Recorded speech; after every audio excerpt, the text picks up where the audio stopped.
see if something I could help with. It's being recorded. Yeah, you said leave the meeting, you got it.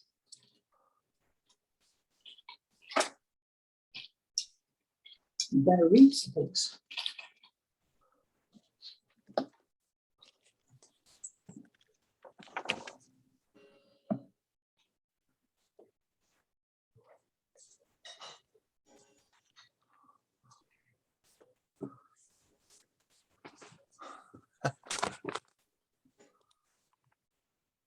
Even that cigar, for Christ's sake. Yeah, he's under review. Good evening. I think I'm all set up here. We already got 53 people on, and we've got 1 minute to go before our meeting starts up. So, Look familiar? hey, I should. I've been doing a lot of traveling lately, though. Oh my gosh, I'll talk about that in a little bit. So, and it's just the weather's changed here in sunny, well, supposed to be. It's what I always say, sunny Grand Rapids, Michigan, but it's changed. It's dark, it's rainy, but where my daughter lives in Los Angeles, it's rainy also. So it's rainy all over, I guess, right now. There was a song about that. It never rains in Southern California. Unfortunately, I guess, sometimes it does because it's washed a lot of the trash off the street. I don't know where it goes once it gets flowing and everything. So, okay, well here we go. It's 7 o'clock. So it's we'll begin our official meeting. So tell everybody how it works again. I'm the host and I've got the control on the mute button. And every now and then I slide over and I hit mute all, which means that everybody gets muted. It's not because I don't like it, but because there's background noise. There's a wife cleaning up in the kitchen, or a barking dog, or a grandchild showing their grandpa how to use Zoom, something or other. So when there's some background noise, I just hit mute all. You can either look at us through gallery view, which is a bunch of postage stamp sizes. I'm looking at 1, 2, 3, 4, 5 by 5. I'm looking at 25 little postage stamp views on my screen. You may be the same, or you can go up to in my case, and I assume in most of yours, you can go to the upper right of your page and click there and see gallery view, and then it's only the person who is speaking that gets the distance on your computer screen. I'm able on my computer to go down to the bottom ribbon and click participants, and then I get a column of people over on the right-hand side who are there. Also I click chat, and then I can see what's up in the chat section. So if you want to ask a question, you go to the chat section, you type the question in soon, because always when we get done with these, oh my gosh, I mean, there's like 37 questions left that I haven't attended to. I always apologize for it, but just the way it is, after 2 hours is up, I'm usually about talked out. And you're probably about done listening to me talk anyway. So when you want to speak, when I call on you to speak, when I call on your question and chat, or if you've got something to add, which is helpful, all you need to do is go to the bottom of your screen and find that speaker. What does it say? Mute on mine is the bottom left. And you click on that with your cursor, your mouse, and open it up, or you can just touch your space bar and you can speak for as long as the space bar is down. It's pretty handy. And now I have to hit mute all again. Anyway, welcome to what is today, the 25th of October. I had to put this meeting off 2 different times. I apologize. I was in Washington, D.C. for the past 3 weeks, solid, at about 5 different people's homes, and working on, I must have been, oh my gosh, a dozen vehicles, all the way from TCs to, I know I worked on a 77B. I don't know if I worked on one that was later than that or not. So it was a great time. It was a working trip. I went down to be the guest of honor at the Hunt Country Classic. They're I just had the flyer for it. Their 25th anniversary of the Hunt Country Classic, sponsored by the Washington, D.C. Center of the MG Car Club. And there was a whole field full of everything from Rolls Royce and Mini Mokes down to, Morris Miners. No, not denigrating Morris Miners here. And the half of the field certainly was MGs. So we had a really good time there. I got to choose a car. Got to choose the car, the John Twist car. Choose it for any reason you want. And it was raining on that Sunday morning. So people were arriving with umbrellas and their tops up. But who came onto the field with their top down? But Bill Marshall in an MGA. I thought, well, there he gets my choice, the John Twist Award, because he's driven without his top up. Maybe because he just didn't get around to putting it up, and he thought I can brave the elements. But brave the elements he did, and arrived with that top down. So we should all be so bold as to drive our cars in all weather. Well, almost all weather. Anyway, then I spent some time at these other people's houses and had a real good time. But the net result was that I was just never in a place that had good enough internet reception that I thought that I could host a meeting like this and be able to contact everybody and have it all work as well as it does in my own house. So here we are. So anyway, I've told you a little bit about how it works. I want to tell you a little bit about the statistics. I always do that. For this tech Zoom on Constant Contact, I sent out 5,341 emails. 44% of those were opened. Now, the numbers here probably won't reflect that because, 44%, half of 5,300 is about 2,500 people. I would expect that the most will get maybe 150 people on this evening. That would be about it. But they opened the email nonetheless, and that's always a good sign. And then I always put some stuff in there that you can click on. And this time it was MG 2022 in Peterborough, Canada, the big MGB registers event. And I also put in, I think, the NAMGAR event in Colorado Springs, both of which are in June next year. But it's already time to start thinking to myself, I was going to look at the Kimber Festival to see if there was a date for that, because that's usually in the New Englandy area. We did one in Philadelphia a couple of years ago. Last year's canceled. I don't know where the Kimber Festival is going to be. That isn't just for T-typers, it's for everybody. It's a real good time. So lots of different kinds of events are coming up.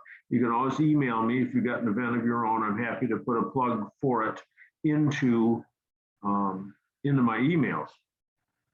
So anyway, I looked on Facebook and we're holding at about 3,700 members on the Facebook page. I don't log in very often, not as often as I should, but now I'm going to be home for quite a while, so I should be on there a little more than I have been.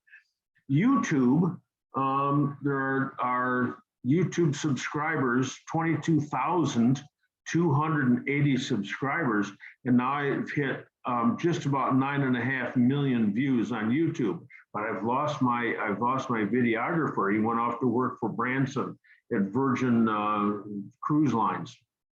So I've got to wrangle another guy here in town to come up and take some videos while I'm up at the shop, which is shortly going to be a lot of the time. I got a couple projects to get done. I've got an MGB that I'm doing for a guy, and I've got a midget which I've had for far too long, and that is today's understatement. And I've got to get that done. Plus, I want to work on my own stuff. So everybody's always bugging me. Oh, can't you do my carburetors? Won't you do my gearbox? I'd love to do that stuff, but I can't do any of that until this other stuff is done and out of the way. So I want to thank everyone who has gone to the PayPal page, or well, gone to my website and pressed the PayPal button. It's very kind. I explained every time we have one of these that I do have costs. I do have to pay for constant contact. I do pay for Zoom, the professional thing up to, I don't know, up to 2,000 people participating. I never even got close to that. I think one time we might have exceeded 10% of that, but only by a few. Anyway, and then I go figure I got to pay insurance because you always have to pay insurance. So anyway, I do have some costs involved. So if you can go on my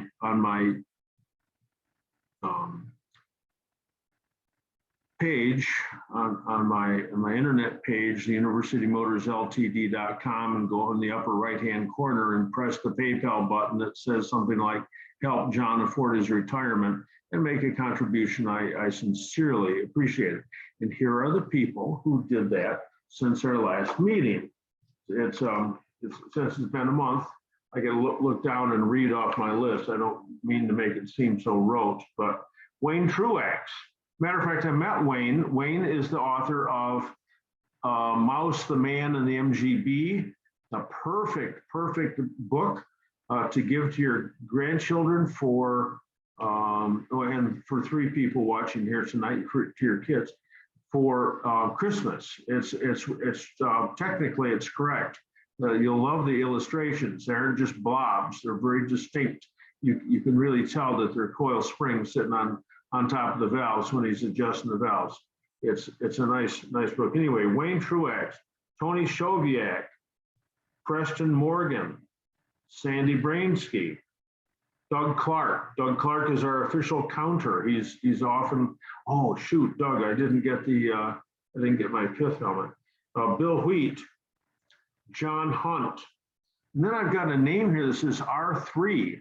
I'm thinking, who's R3? Maybe he's the younger brother of R2D2.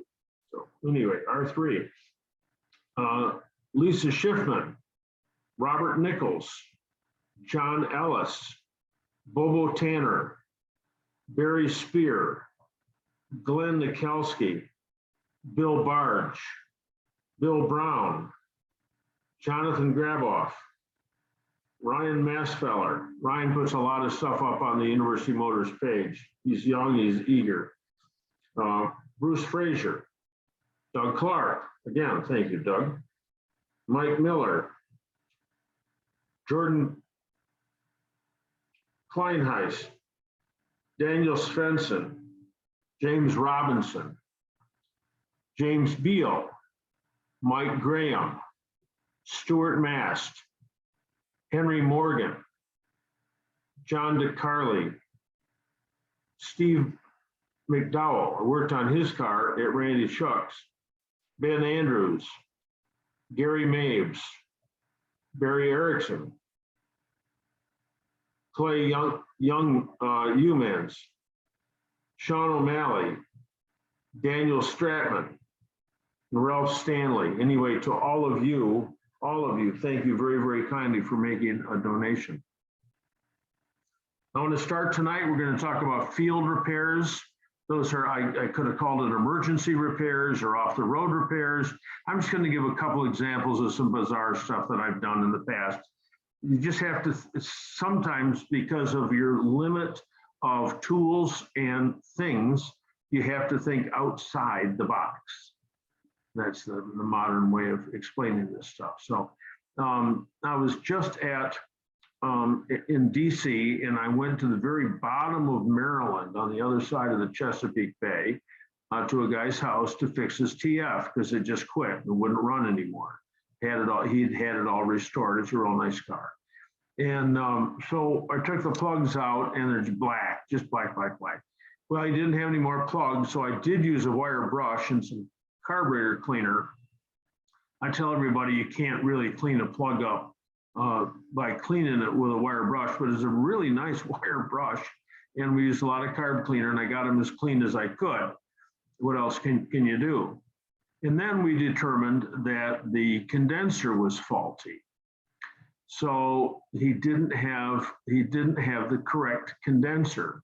So I took a condenser from a later model MGB and mounted it to the outside of the distributor and not inside by the points. I could have mounted it at the coil, but as it is, I mounted it at the distributor, soldered, he did have a soldering iron. We soldered a wire to it and ran that and grounded it at the generator.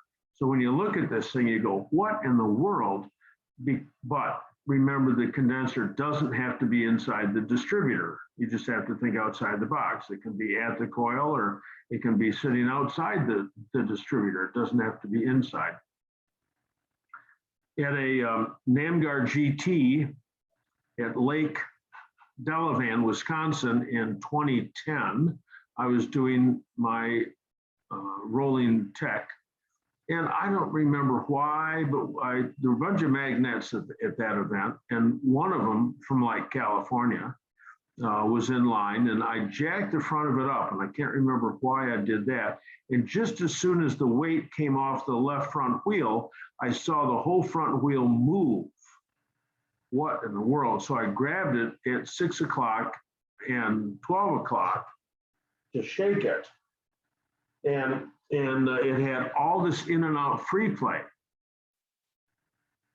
And he had to drive a long way to get back home. So we took the wheel off. That was easy. Took the drum off. And I wanted to get the hub off. Now, how do you get a hub off if you don't have a hub puller? But someone had a bolt, a long 1/4-inch bolt. So I put that through the hub, tightened that up against something we put on the backside. Instead of the whole works just stopping, the screw continued to screw in and push the hub out. And we got the hub out, and then I used some sockets or some extensions, tapped the bearings out to figure out that what was happening was the spacer between the two bearings was too long. And they're one of the major suppliers, they had that problem for a while. And so we didn't have any way to make that spacer longer. But then I thought, well, what if I put a piston ring? The free play necessary was about the thickness of a piston ring. What if I put a piston ring down inside where the bearing goes, and then it would bottom out on the bearing, and the distance tube wouldn't end up being too long, it'd end up being the right length. So we couldn't find a piston ring, but we did find some pretty thick copper wire. So I made a circle out of copper wire, put that down inside the hole, put the bearing in, and bingo, the thing was solved. So again, it's thinking outside the box, trying to figure out how you can do it. Another time I was on a caravan, and somebody's spark plug wire, we determined it was a spark plug wire that had failed completely. Nobody else had a spark plug wire, but somebody else had some bell wire. So we just number 16 wire to run your taillights with. So we took that piece of wire and taped it on the outside of the existing spark plug wire, and pushed it down in the bared end down inside the cap, and the bared end down by the spark plug, and it carried the spark just fine.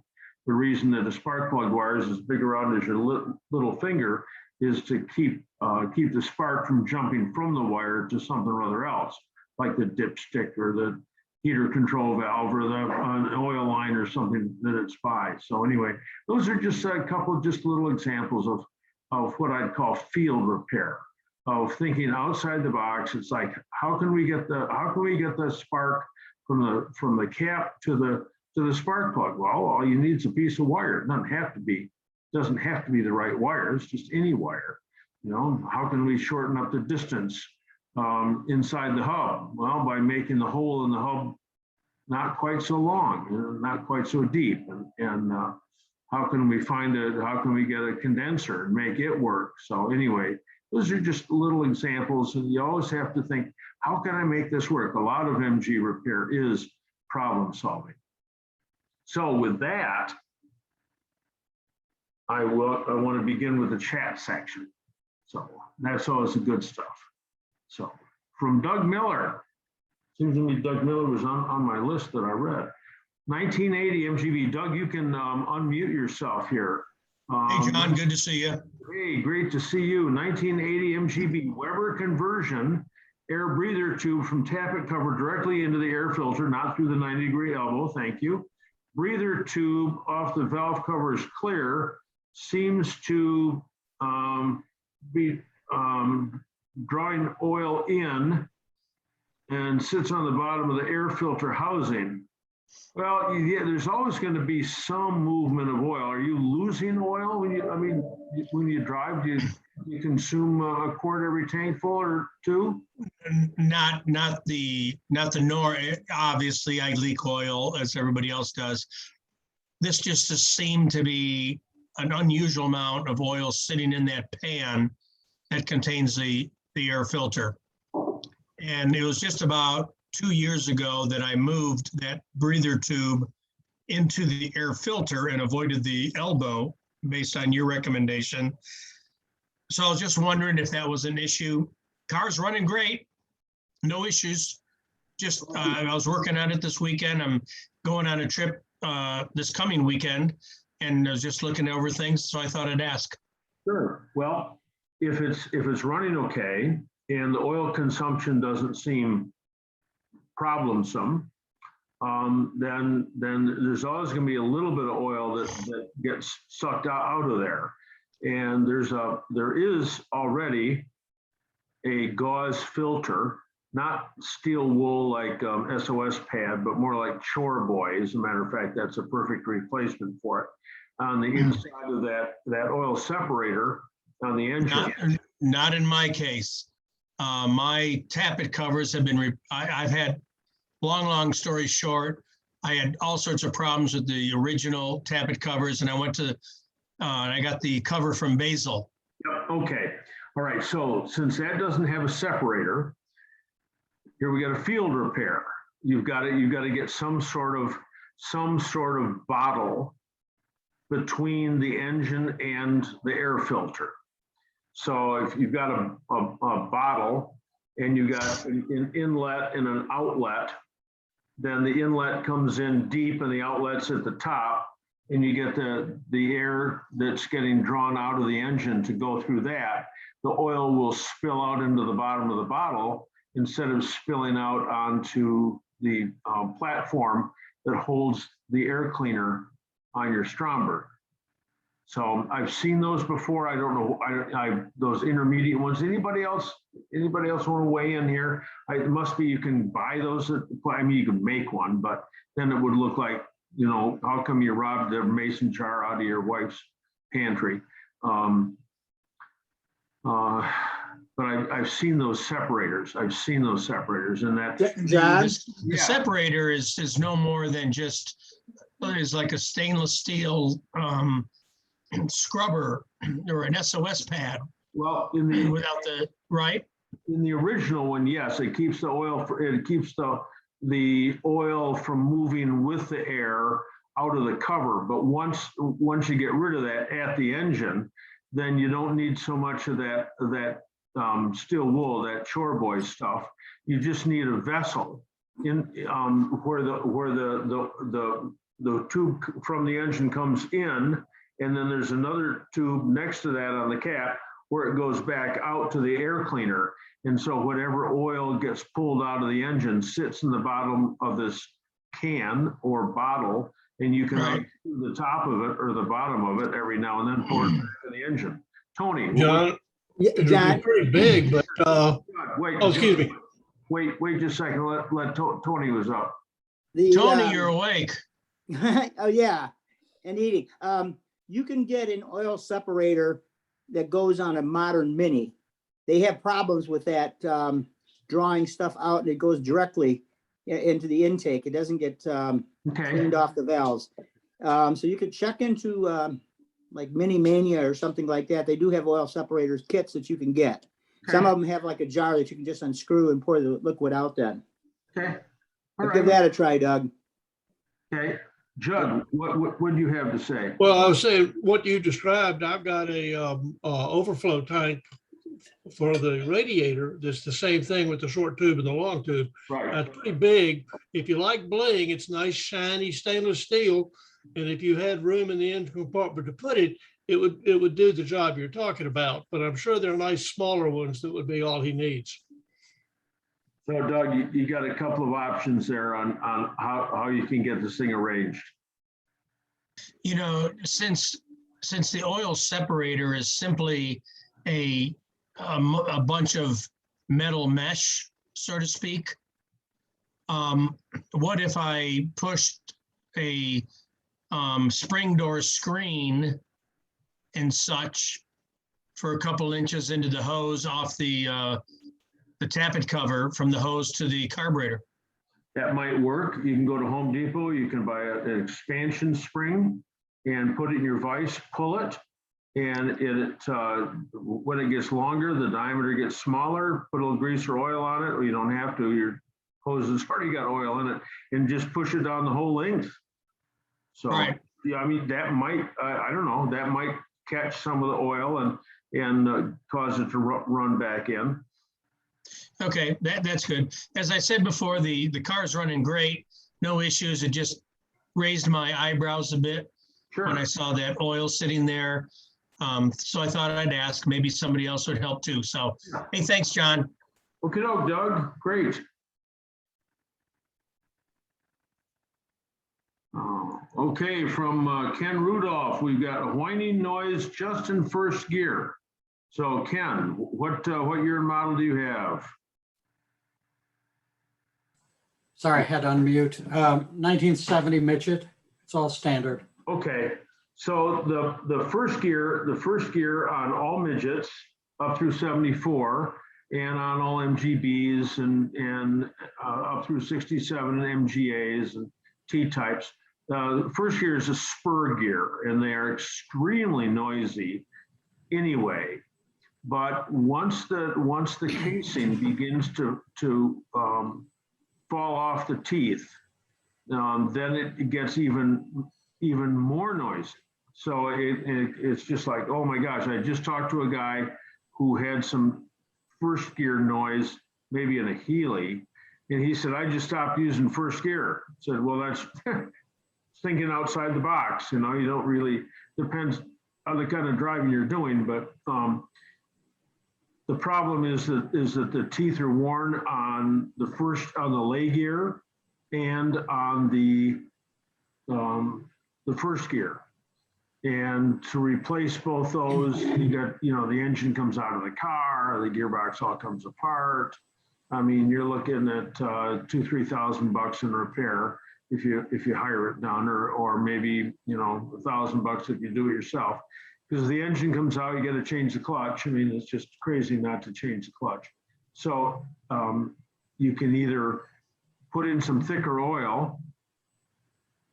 We used to put 90 weight gear oil in midget gearboxes a lot. That quieted them up. Still provides all the lubrication you need. Just keeps it a little quieter. And you can avoid using first gear sometimes. So anyway, so that's what the scoop is. There's another noise that you can get sometimes that occurs in first, second, and third, but not in fourth. And that's when the lay shaft and the lay gear bearings have failed. But that's not what you've described. It's just first gear, and it's extremely common. So just gonna have to push through it, suffer through it, or do it yourself. Where do you live, Ken? Chicago area, western suburbs. Oh, you aren't gonna be driving this winter, so you can take it apart yourself. Yeah. Yeah, I'm gonna have to pull the engine and gearbox anyway. So, Yep. Okay. thank you. All right. Thank you. All right, we're going on to the next one here. Bill Califat, beautiful YA. So when I sent out my constant, I assume, Bill, you're speaking about that one with the UMG license plate on it. That belongs to Sean English in Alexandria, Virginia. And you look at that great big engine, it's a 1250 PC. I just bought 2 cylinders of ginger ale at the grocery store today, both of them 2-liter bottles. So it's each one of those is almost twice the displacement of a T-type engine. Anyway, you see this little weeny 1.25-inch carburetor on there, and you go, oh my gosh! But you know, if you're just driving around town, it works really nicely. But that was a real nice YA. That's Yeah, being a YB owner, it's always nice to see another Y out there somewhere. okay. Hey, speaking about that carburetor, let me ask you a quick question. Yeah, I'm the one who did the put the 1800 in the YB, Yes, put an HS6 on it. okay. Not getting, having a hard time with, kind of on the mid to upper RPMs of it, and mainly 3rd and 4th gear. And I was talking to Jim or Jeff, what's his name at Advanced Distributor, Jeff seeing Schlemmer. about the electronic timing that I did on it. He said it might be under carbureted. And I was just wondering what your thought is. It's got the 1800 with an HS6 on it, single HS6. That's okay. That'll work. That'll work. I mean, you know what I mean. It's not as though you're failing under a full throttle acceleration. My guess is. No, I think that runs okay. I mean, the supercharged MGBs use a single HS6.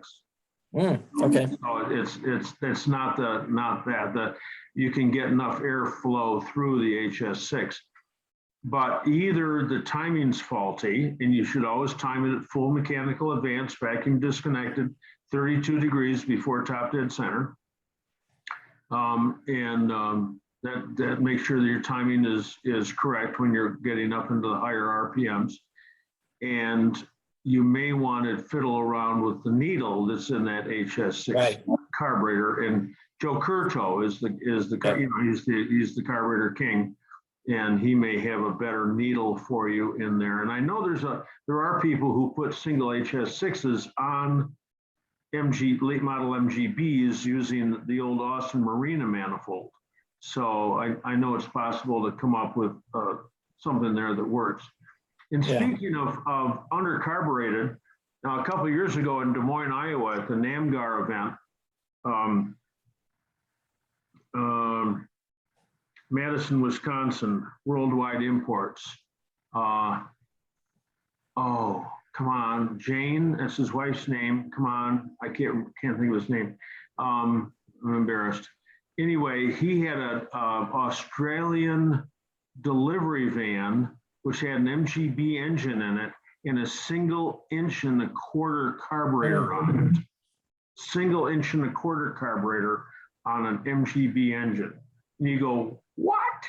But of course, it isn't meant to run at 70 miles an hour.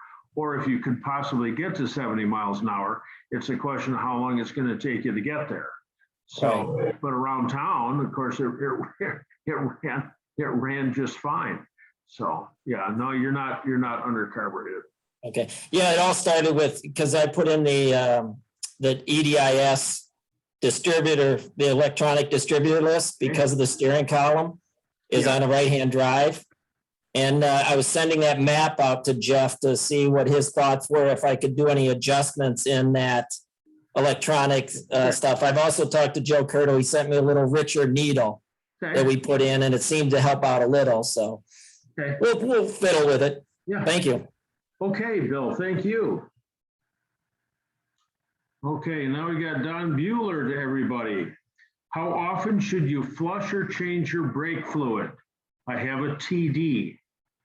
Well, I would say maybe not annually, but you want to err on the side of safety, and all brake fluid, not silicone fluid, but real fluid, .3, .4, is hygroscopic. So it picks up water. Yeah, how can it pick up water in a closed system like that? But it does. The water separates, sits on the bottom of all the cylinders, rusts them, pits them, and then the rubber seal going across it has got a rough surface, chews up the rubber seal, and the wheel cylinders begin to leak, or the master cylinder can no longer develop the pressure. So during the service that we had at University Motors, the complete lubrication, we had, which we encourage people to do once every 5 years or once every 12,000 miles. And that was just a number off the top of my head. It wasn't, I have got no scientific background for that, but it just seemed to make sense to me. Now we replaced all the fluids, the engine, the gearbox, the differential, filled up the front shocks and the rear shocks, and serviced the battery and cleaned the fuse box and a whole lot of other stuff. But we also bled the brakes. So, you know, we introduced fresh fluid. We wouldn't necessarily run the whole system dry and then put all new fluid in, but you give each corner 5-6 strokes so that you had moved all the old fluid out of the system and you were replacing it with the fluid that was in the master cylinder. And of course, that you were introducing new fluid in there too. So that is how often you should change your brake fluid, once every couple of years. Bleed it out. It's not real. I worked on a bunch of TCs over the course of the past couple of weeks, and all those earlier MGs were made to be worked on from above, but a hole in the floor that, you know, at my age and my size, it's hard to get my rotund body stuffed down in there and look. Although the guys whose houses I was staying had little funnels. Those are pretty handy. You can put those through the floorboard and pour the brake fluid through there, but you can never get it correct. And you're always spilling it on the floor because you overfill the master cylinder. So in addition to brake fluid getting changed every couple of years or bleeding it out every couple of years,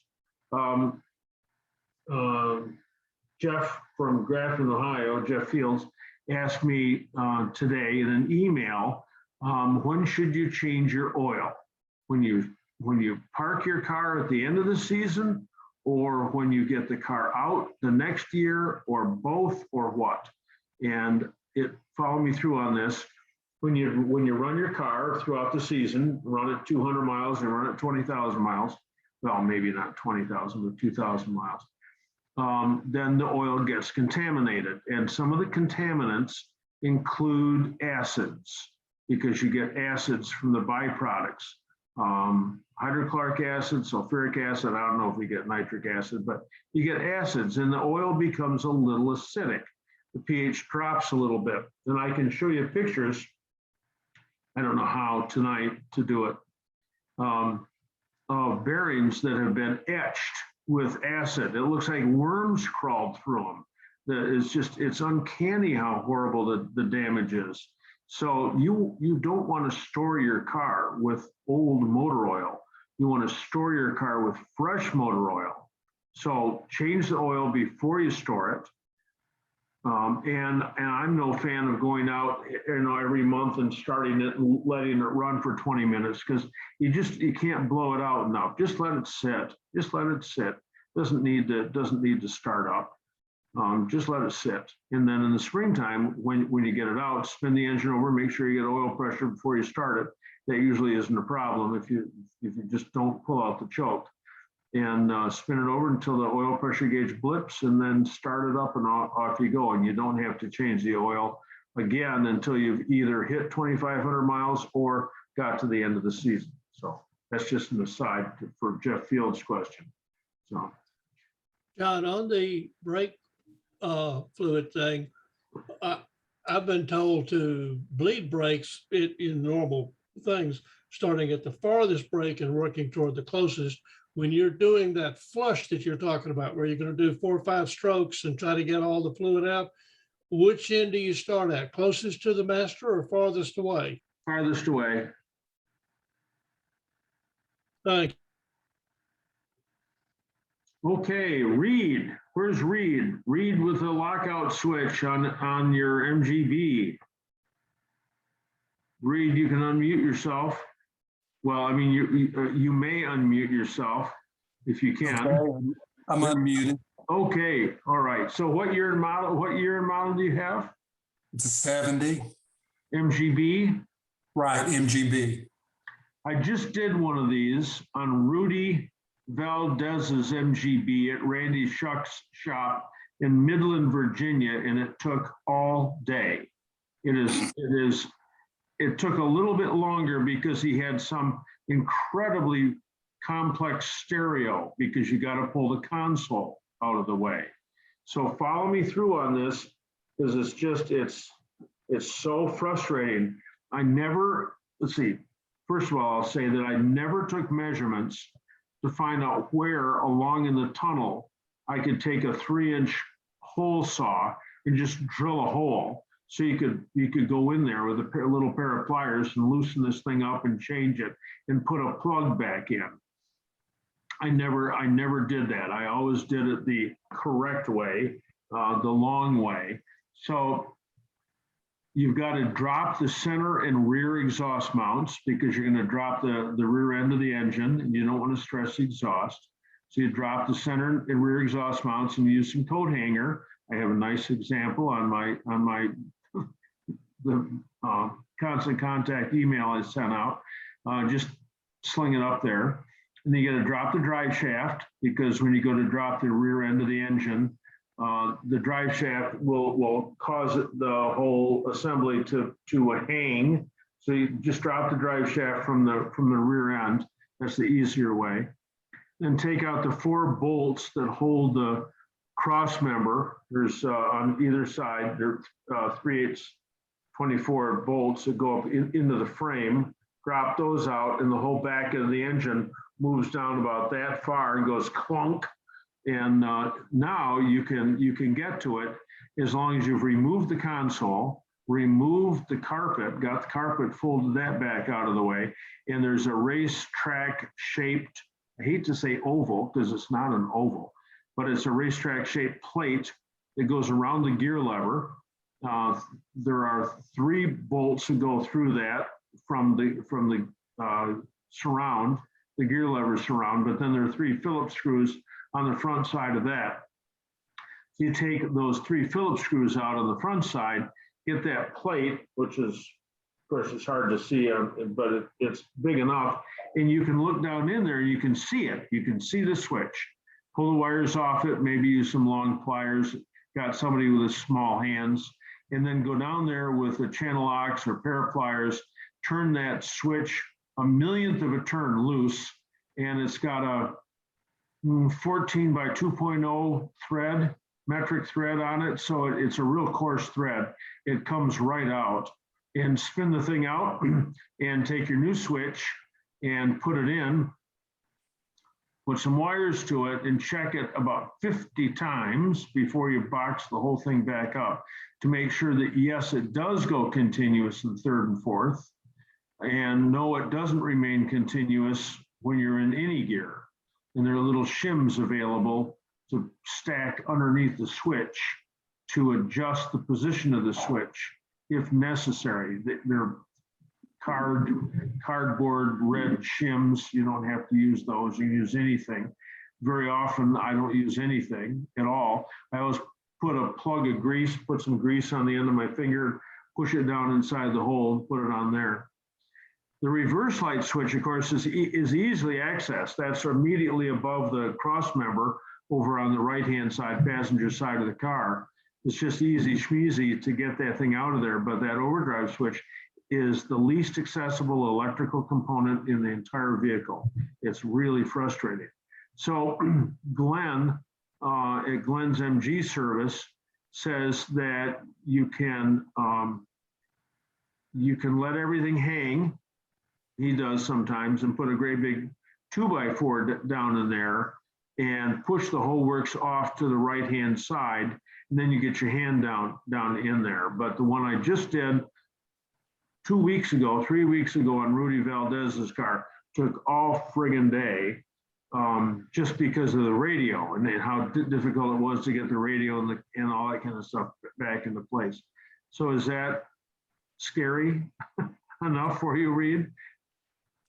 Well, I've done it before, but it's been about 15 years ago, and I needed to refresh my memory because I remember having to drop the cross member down, but I didn't really remember how I got my hand up in there. And I wasn't sure how many spacers to put between that switch and the thing. If I don't even know if I put it in there or not. I mean, it's been so long, I don't remember. Well, So- you only have to put the spacers in if you need them.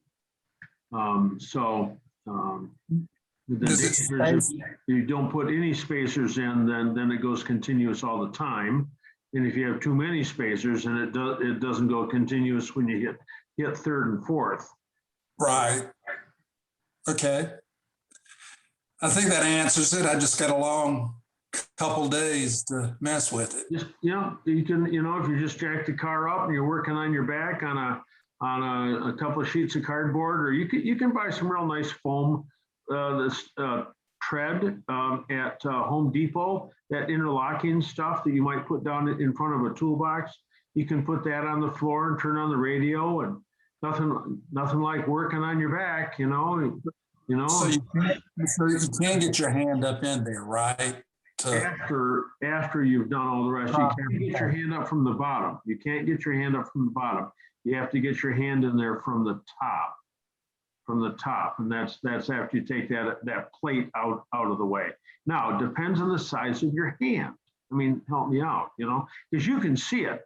You get underneath there and you get a real bright light, you can see it, but my hands are huge, and I can't, not even close, but I was working on, when I was working on my daughter's MGB GT, and I was trying to get the 4 bolts and cross member, and Phil Ryan was there helping me one day. There were 2 of us, we're both built the same, and we're underneath there, I think 2 hours, so that's 4 man hours.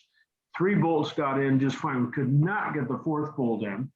He couldn't come back the next day. I worked on it again like the next day for at least an hour, and I'm down there just using every tool that I have available, which includes an incredible vocabulary of curse words. And my daughter was on the top of the car. She finally said, "Dad, what are you trying to do?" And I said, "I'm trying to get this bolt in." And she said, "Well, here, I'll do it." And I said, "Well, you can't do it. You're a girl." And she got underneath there, and about 20 seconds later, she had it started. So it just has to do with the size of your hands. Right. Okay. Thanks, John. Hey, good luck. Okay. Okay, Pat G to everyone. John, what is your opinion on steering rack lube, gear oil or grease? So Pat G, you can unmute yourself. Tell us, I haven't been asking where people are from. And I should be asking, Reed, where are you from? Reed, who is just on. Greenwood, South Carolina. South Carolina, hey, okay. All right, so anyway, Pat G, are you on yet? Yes, I am, John, Okay, and I'm from sunny San Diego. Hey, okay, all right. So what year and model do you have? Well, I have 5 MGs, John, so TDs, Bs, and 1A. Okay, so they're all the same. They all use a rack and pinion, and they all use 90 weight gear oil. GL4, if you can find it. Mm-hmm. Some people say GL5 has got something in it which causes a deterioration of brass parts. There is a brass plunger that sits on top of the rack. Right. Presses it down against the pinion.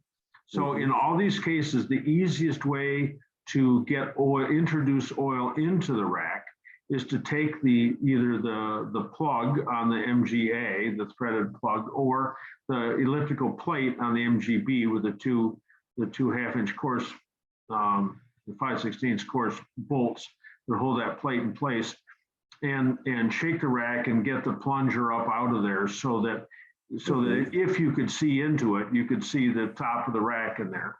And as you spin the wheels left to right, or as someone else spins the wheels left to right, you ooze into there 90 weight gear oil. And if you're running lock to lock this fast, back and forth, then you can't get too much oil on there, because you hit this limit that as you're putting the oil in, it's barfing out as much as you're trying to put in. So at that point, you stop. 90 weight. 90 90 weight. weight. All right. Thanks, John. Hey, you're very, very welcome. If, you know, the problem, the T-type has a, looks like a grease zerk on it. And of course, it's an oil nipple. And you can get oil guns. I have one, yes. Oh, they're so, all they do is ooze oil on everything. That's what it looked like. I've never tried it. Yeah. Yeah, you can do it. You can do it. It's real old fashioned because it used to be lots of older cars had oiling points, not grease points, oiling points. Right. Yes. But it's just easier to introduce it from the top. So, Thanks. John, yes. one thing I've found that if you use a pump that you can buy at a West Marine or someplace like that, I used to change the lower gear oil on my outboard motor, and they sell a pump that you can actually pump that 90 weight into a TD, and it works really nicely. But just to let people know, just go to your local marine store and they sell those. Thank you. Has anyone tried just putting 90 weight in a modern grease gun, like a Harbor Freight grease gun? I did, but what I did, I flipped it upside down and took the insides out of the grease gun and flipped it upside down on a board and then changed the hose to have that grease fitting on it. And it was one of those hand pump type grease guns, the larger ones. Yeah. And it worked great on the Y. Right.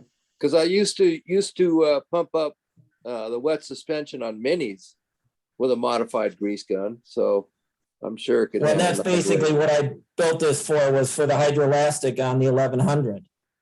There we go. All right. Converted the grease gun so that I could pressurize that system also.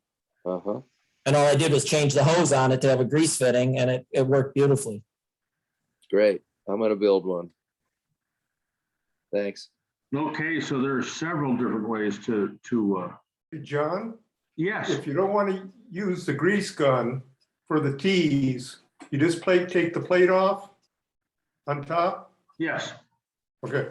And just drool the oil in there, yes. Oh, and then I forgot one last thing. When you're done, in the case of the MGA, the T-type, getting that bolt out above there, oh my gosh, you're fighting the radiator, the support underneath. There isn't much room. You have a pretty thin BSF wrench on that one. But when you go to reintroduce the plate or the threaded cap onto any of those, always remove what we did during our complete lubrications. We would remove the thinnest shim to account for wear. Now, if you take out too many shims, the steering gets stiff, especially way out at full left or full right lock. You cannot have stiff steering. So if you take out too many shims, then and then you got to put something back in. But we always took out the thinnest shim to reduce the amount of play between the rack, which goes on top, and the pinion that goes on the bottom. So. Yes, just fixed a TD here in town that the customer's complaint was his arms were worn out after driving it. And somebody had taken out all the shims. So anyway, that was an easy fix, and glad to make him fall back in love with his TD. Very nice. It should be feather light. Yes. Should be feather light. Okay. Hey, John. Yes, here, Tony, what's up? What I thought I remember years ago, somebody suggesting you jack up one side, like on an MGB, you jack up the front, like the right front, and just disconnect the rubber bellows and pour oil in that way. You can, but you got to have something to pressurize the oil a little bit. Okay. And you got to get underneath the boot, and it's messier, but it's a mess. It's a mess. I've done it. It's a mess. Oh, good. You can come over and help me, Doug. No, no. Well, wait a minute. Do you have any Watney's Red Barrel Ale? I can buy some. Okay, I'll come over. Thanks. Peter, you were gonna weigh in here. Peter Koreski. Yeah, that I was having problems with the steering area and I'm trying to, just always putting the oil in there. I got sick and tired of crawling in and out. So I took my mud shield and just cut an access cover right there, put a little metal thing with some screws. And now every time I go in there, change it, take that cover off, take a few bolts out, and I just go ahead and do it. And it's much easier to do. You got like a 78B? A 77. 77, okay, yep, all right, sure, that would make sense. Yep. John, Much easier. And John, here, as far as, Bob's gonna weigh in. well, as far as pumping, we just go to the AutoZone or one of those stores, get a plastic pump that screws on the top of the oil bottle. Yes, And, it's time consuming. You got to pump it pretty well. And Gloria turns the wheels, but it works. And it's same for the rear end and even for the transmission. We go into just use the pump bottle. It's yep, much easier and less messy. less messy, but I used one of those to fill up, I think, the gearbox and the differential on my daughter's car. It was, my thumb and my wrist were tired at the end of that exercise, but it was, it was a way to do it.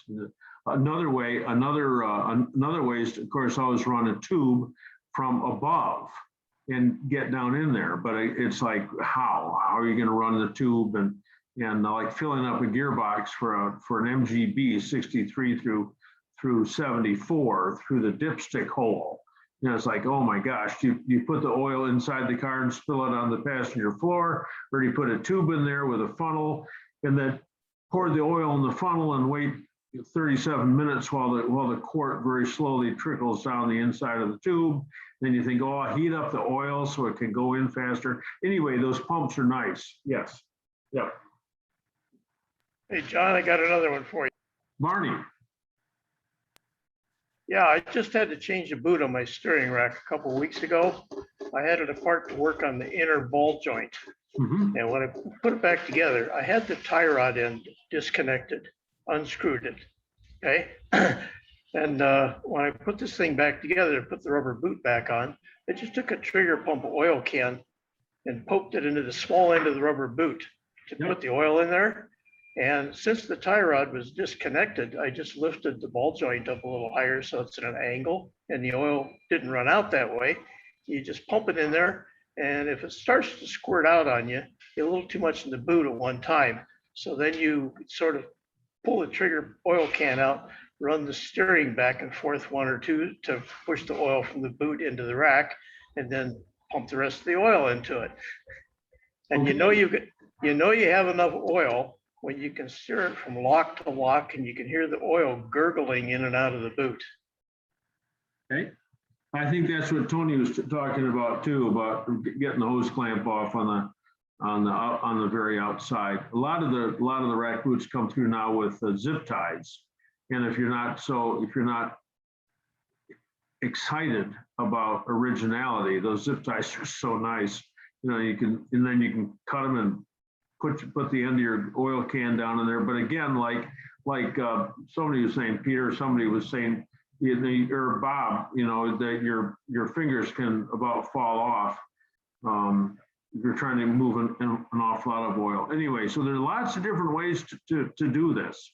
This is very, very cool. The one I liked tonight, I think, was the one about taking the grease gun and taking the guts out of it and holding it upside down and filling it with oil and squirting that in. Of course, then you don't have a feel for how much oil is in there unless you use Barney's method of spinning it back and forth and listening to the gurgle. So anyway, thank you very kindly. And that all started off from what kind of oil to use, but hey, it's great. So our next one is our international member tonight, Rodolfo. Greetings from Mexico. We founded an MG club in Monterrey, Mexico, with 5 founding members, 2 MGBs, 3 midgets, and almost all of them are in restoration. So Rodolfo, you want to unmute yourself and come on in here?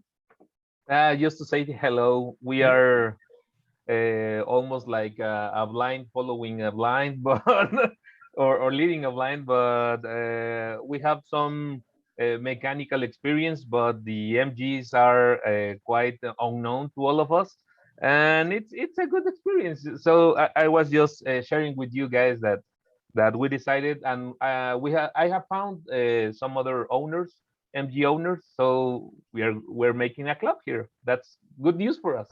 Very nice, very nice. You want to tie in, you want to take your club and you want to join either the North American MGB register, which has a portion of the Mexican flag in its logo, and or connect with the MG Car Club in England, Abingdon, England.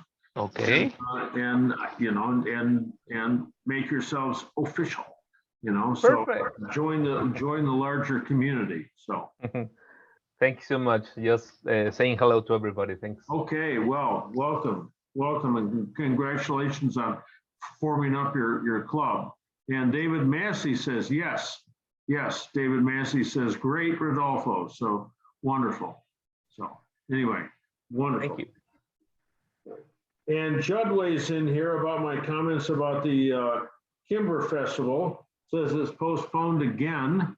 So, oh boy, well, maybe the year after that would be very nice. Albert Barr, I have a part that I don't know what it is. Okay, Albert, here we go. Tonight's show and tell. So Yeah. you unmute yourself and Can you see it? well, I'm gonna have to go to speaker view. I never go to speaker view, but there it is. That's not an MG part. Well, I wondered, it was in a car that I had restored and I never figured out what this was. Well, it's obviously a ratcheting piece. Yes, yeah. It looks like maybe it's out of a jack. I don't know. Barney, you're pretty. Yeah, I know what that is. I got it. It's part of the clamp on the radio antenna mount on your fender. Goes underneath the fender with the big washer and the nut on it. Oh, okay. Good. Thank you. Thank you, yeah. Barney. Another question. Yeah. Where do I get the inserts for the front bumper on a 78 MGB that holds the license plate on? There's a rubber insert that is threaded, and one of them popped out. It's still inside there, but you can't get it out because the rubber's all swollen. Well, there was never an official one there. I don't think there was an official one there. I think they came through undrilled. So most of that stuff was dealer mounted. So I go to Home Depot and find something that looks like it would work. Because it's going to be hidden back in there. I mean, you could get even cheesy as a butterfly clamp, you know, if there's enough room back there to do it. So. Yeah, the hole's about. Albert, what year MG do you have? 78. I have an 80. When it originally came, my bumpers had holes drilled into it with like rubber bushings that accepted a front license plate. That's what you're asking about? Yes, yeah. And then after that, after I got into a car accident, they replaced the front bumper, and I did not have them drill the holes, but just below the rubber bumper, you can adapt. You just drill a couple little holes, and you can use some flanges to adapt a license plate holder, and then we'll hold it in there if your state requires a front license plate. Yeah, it doesn't. I'm in Indianapolis, Indiana. It doesn't require it, but the holes are there. So it's like, one's got threaded insert still in it. The other one fell out when I took the bracket off. So you're trying to plug the holes. Yeah, I'll come up with something. That I thought maybe it was an item that was available to be purchased somewhere, but there's the go-to guy for used parts. I know he's not the only one, but he's the guy that I go to, and that's Paul Deershaw. It's Sports Car Craftsman, in Arvada, Colorado, Denver, Colorado, Paul Deershout, Okay. sports car craftsman. And he's got everything. Yeah. Well, except there's, of course, there's some stuff that nobody has, and he doesn't either, but he's real handy with that stuff. He works with it every single day. And if he's got it, or he can tell you what to use, that's a way too. I don't mean to take up his time during the day answering tech calls, but I know he does that too. So Okay. what are the license plates in Indiana say now? Not back home, Indiana. No, there's so many today. It's all, Oh, all right, okay. Yeah, we've got so many different sayings now. Hey, John. The ones that said Wander, Indiana. Yeah. Yes. There we go. That looks like what I need. Yeah. That's it. Is that what you're looking? That's what he's looking for. Yes. Yes. Yeah. I have one. Yeah. I didn't think they would come out. Yeah, they to come out. replace. Yeah. Yeah. Yeah, there's a nut. There's a nut glued in the end, so you put the screw in and it expands the rubber. Yes. It's like a wall plug. That's all it is. Yeah, look up Wellnut on McMaster Car or something. Yeah, I thought about McMaster-Car. Wellnut. It's a trade name. Okay, thank you. Home Depot is my go-to place for stuff like that. So. Yeah. Anyway, All right, so all right, we've got that. So Rodolfo, thank you very kindly for your PayPal. Okay, Pat G. Oh yeah, John is describing what we call honky rigging back in the day. Yeah, funny. All right, Judd, here we go, Judd. Before I went electronic on my MGB, I moved the condenser to the That should be Fender. Fender outside the distributor. I did this because where I was, I couldn't find a proper replacement condenser and figured any 22 microfarad condenser would do. I figured electrons didn't care how far they had to go. It also made it easier to replace crappy condensers on the road. Exactly so. So that's especially now. I mean, here's this guy. He just put this TF that I worked on. He just put in, because the car quit during a parade, and embarrassing, they had to have it towed away. And then he put in new points and condenser, and the brand new condenser. I don't know when he bought it. Don't know if he bought it last week or 3 years ago. I don't know. But that new condenser was faulty. It's very frustrating. So, all right. So Jeff Fields, I've already answered your question, but Jeff, come on in. You can unmute yourself, Jeff Fields, and tell us how things are in Ohio, Grafton County, Lorain County. Jeff Fields, maybe Jeff's already stepped away. Maybe he can't unmute himself. Okay, and Steve Bransky says, just make sure you're not choking off the airflow through any connectors when you're plumbing in an oil separator. Yeah, because it'll increase the pressure inside the engine. That's really, that's immediately apparent because you're leaking oil from everywhere and you're leaking oil from everywhere. Your oil consumption just skyrockets. So here's a note from Ralph Stanley. John, I also sent a donation on PayPal. Thank you very kindly. From Canada, Ralph Stanley, like the tools. You tuned up my 69 MGB several years ago in 2017 through the Toronto Club at Dave's Auto in Mississauga. So I remember that trip. That was very kind. Those guys changed the tire on my van. I hit a curb and punctured the sidewall. Oh my gosh, those guys put a tire on for free. And then the MG Car Club Toronto, which has got a nice publication, had a picture of me on the back cover or the inside of the back cover or something, as I was trying to explain about restricting airflow. And I had my hands around my neck with my tongue stuck out, my face was redder than it usually was.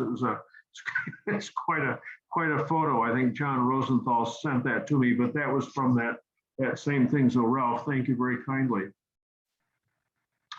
John Willoughby. Is it just impossible to locate a Bermuda top for an MGB? So that we're talking about the half top. Lots of the MGA guys are out campaigning MGAs. They've got those, but I would think somebody's got to be making that Bermuda top for an MGB. John Willoughby is Ed Kirkland makes them. I sent him a direct message. Ed Kirkland. Okay. Okay. So Ben Andrews, thank you very kindly. So that's there in the chat section. So is that the only place that anybody purchased one from anybody else? As far as I know. Well, there might have been one other one in Texas, but he's Florida, I think. Okay. All right. Okay. Well, John Willoughby, you got that done. Where are you calling from, John? Someplace way south? Kentucky. Kentucky. Yes. All right. Welcome. Not many bees here. Well, you know, I tell people, because they say, oh, I never, there can't be very many MG owners around. I said, well, imagine if you went out and bought a Le Car, okay? Remember those from 1980? Or a Yugo? Imagine buying a Yugo. And you start driving a Yugo. All of a sudden, you'd see them on the road, and all of a sudden, you'd meet all these different people that had Yugos in the garage. So, you've had John. Surely you're not comparing a Yugo to a bee, John. Only the scarcity factor. Only the scarcity factor. So when I was at Fort Knox, there were a bunch of MGs there, but of course that was, oh gosh, that was 50 years ago. So yeah. Excuse me.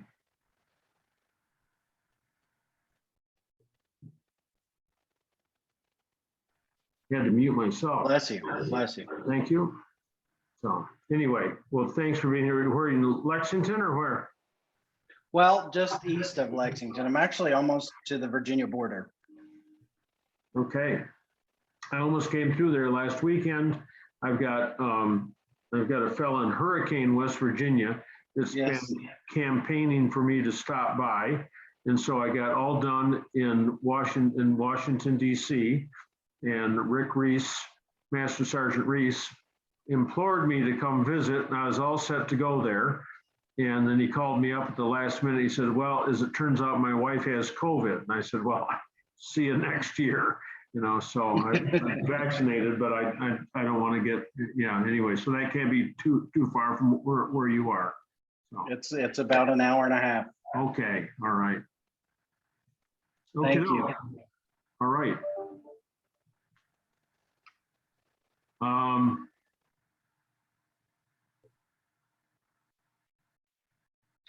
John Burrows, 73 MGB, expect to have to replace it. Any preference with or without baffles? Must mean your exhaust. John Burrows, you talk about your. Oh, no, the fuel tank. Oh, okay. You know, all the original fuel tanks had baffles. So was that to protect the fuel sending unit so that mass of fluid rushing back and forth didn't overwhelm or wreak havoc with that little tiny weeny spring steel arm that holds the float? Or was it to cut down on the noise that you hear back there? I don't know which. Awful lot of tanks don't have baffles. If I had my preference, I would buy it with baffles, but there are stainless steel tanks now. Those are pretty nice. There are also the tanks that have 19 gallons. I think Bob Cook's got one of those on his car. They sit a little bit lower. You don't get something for nothing. But 16 gallons. Yeah. 16. Yeah, and I love it. US gallons out of Moss. Yeah. So, but I don't know. Anybody else have any comments about tanks with or without baffles? Yeah, I got one on you. Yeah. The baffles are in there to keep the gasoline from sloshing completely from one end of the tank to the other. when you're zipping back and forth through some steering maneuvers. So it keeps Right. the car from fishtailing around. Okay. Okay. My MGA has a replacement tank and I'm sure it doesn't have baffles. And when I go around those hairpin turns in the mountains, I can go from a full tank to a quarter tank or even less. And that gas is really flipping around. And as Barney says, if you have a pretty full tank, you're throwing a pretty good amount of weight over to the side and the back end will break loose, which it does, which is fun. And I enjoy it. Okay. All right. I'd never considered automobile handling as the reason for baffles. I was going for noise or protection of the sending unit. So very cool. Okay, I'm with the MG Car Club of Toronto. Hope to see you next year. Yes, absolutely. I'm looking forward to it so much, as long as we can get there, you know, because I just before this whole thing set in, I got my Nexus card. So I could go through the speed through lane from Michigan into Canada and not have to sit behind the vacationers in their van with their 27 kids or the truckers. But just as soon as I got it, then couldn't go anywhere. So look, I'm looking forward to it. Always take care of that. So anyway, okay, let's see. We've got Pat G, who suggests that the noisy first gear in that midget gearbox can be cured with a loud stereo. Yeah. Okay, so Ben Andrews, speaking of whining, my banjo rear has an on the throttle whine. When you're accelerating, it whines. It sounds like the left side, but it could be just his ears. Any idea? So yes, if the differential whines, and it makes a difference between throttle on, throttle off, or free float. And sometimes it's just a ah that you get, and sometimes it's a wah, wah, wah, wah, wah that you get. Both of those are from a problem with the crown wheel and pinion. Just generally, you can't do anything about it except change it. But you always can tighten up the nut on the front of the pinion. You got to be able to hold the pinion from turning, and tighten up that nut, and just that's about as much as you can do. I know on later model MGBs with the Salisbury diffs, we'd get them in, and we could tighten that up just a touch, just a millionth of a turn. Yeah, just get them to be quiet. Gotcha. You know, Okay. Yeah, you got that crushable spacer in there and you have to like be very careful how much you tighten that nut. Okay. That's next year. I think the banjo diff has a fixed spacer and shims. Okay. So it's just such a bugger to get it up on the hoist, fiddle with it, put it back in the ground, go out and drive it. You know, the old time experts will say, oh, just take the pig out of there and clean it all up. And we used to use primer paint, just paint the crown wheel, and then go out and drive it. Of course, you got oil in it, and then blow the oil back off and see where the contact is made. But even then, it's such a hassle. Yeah. Yeah, So, just got it on the road. That was at 67. You guys painted for me, and only 20 years ago. But whatever warranty was stated or implied has expired. Yeah. And yeah, then, and I posted a link on, what was it, Dennis's work? You know, I adapted a flame trap from a Land Rover. It's just a little guy with that chore boy in it from England, you know, and I added it to the end of that thread on experience for Baffles cover. Very cool. Thank you. I see that on the chat section. So thank you very much, Ben. Ben is from Indiana. So Mike Ellis, Timber Festival, Buffalo, New York, April 2022. So Mike Ellis, you want to, you're heavily involved with that. Are you on? You want to unmute yourself and say a few words about that? Yeah, John, good Yeah, evening, everyone. please. I just wanted to send that link. The exact date has not been determined yet, but it is still scheduled for April 2022. I sent you a link there on the website, so stay tuned for that. It's going to be great. I think you're speaking at that actually, John. I think so. I think so. Yeah. So just wanted to send a link along and let everybody know that is planned, the exact dates, and you can register for your hotel. Okay, Buffalo, New York. So that's a little more central than a lot of the timber festivals that have occurred, which have been more eastern. So around there, and it's if it's April, that's a precursor to the big event in Peterborough, which is just across the river and up the road a little bit, up the 401. So Right, and it's guaranteed. Maybe the snow will be gone by then in Buffalo. So we'll see. Hope so. All right, very good.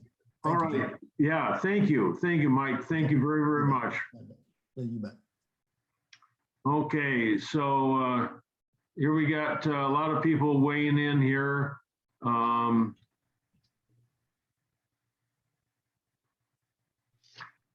Weighing in to compliment Rodolfo for finding more MG owners in Monterey.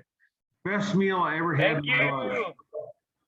Best meal I ever had in my life was in Monterey, Mexico, at the end of Holy Week in 1966. Long time ago now.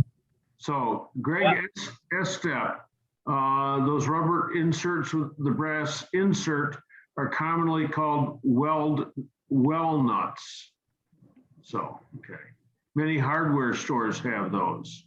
So, and there's an example over here from Hillman, who's a big supplier of that kind of stuff. So, okay, Martin Wolden. Martin Wolden, you can please unmute yourself and tell us what year your MG is that's burning up headlight switches.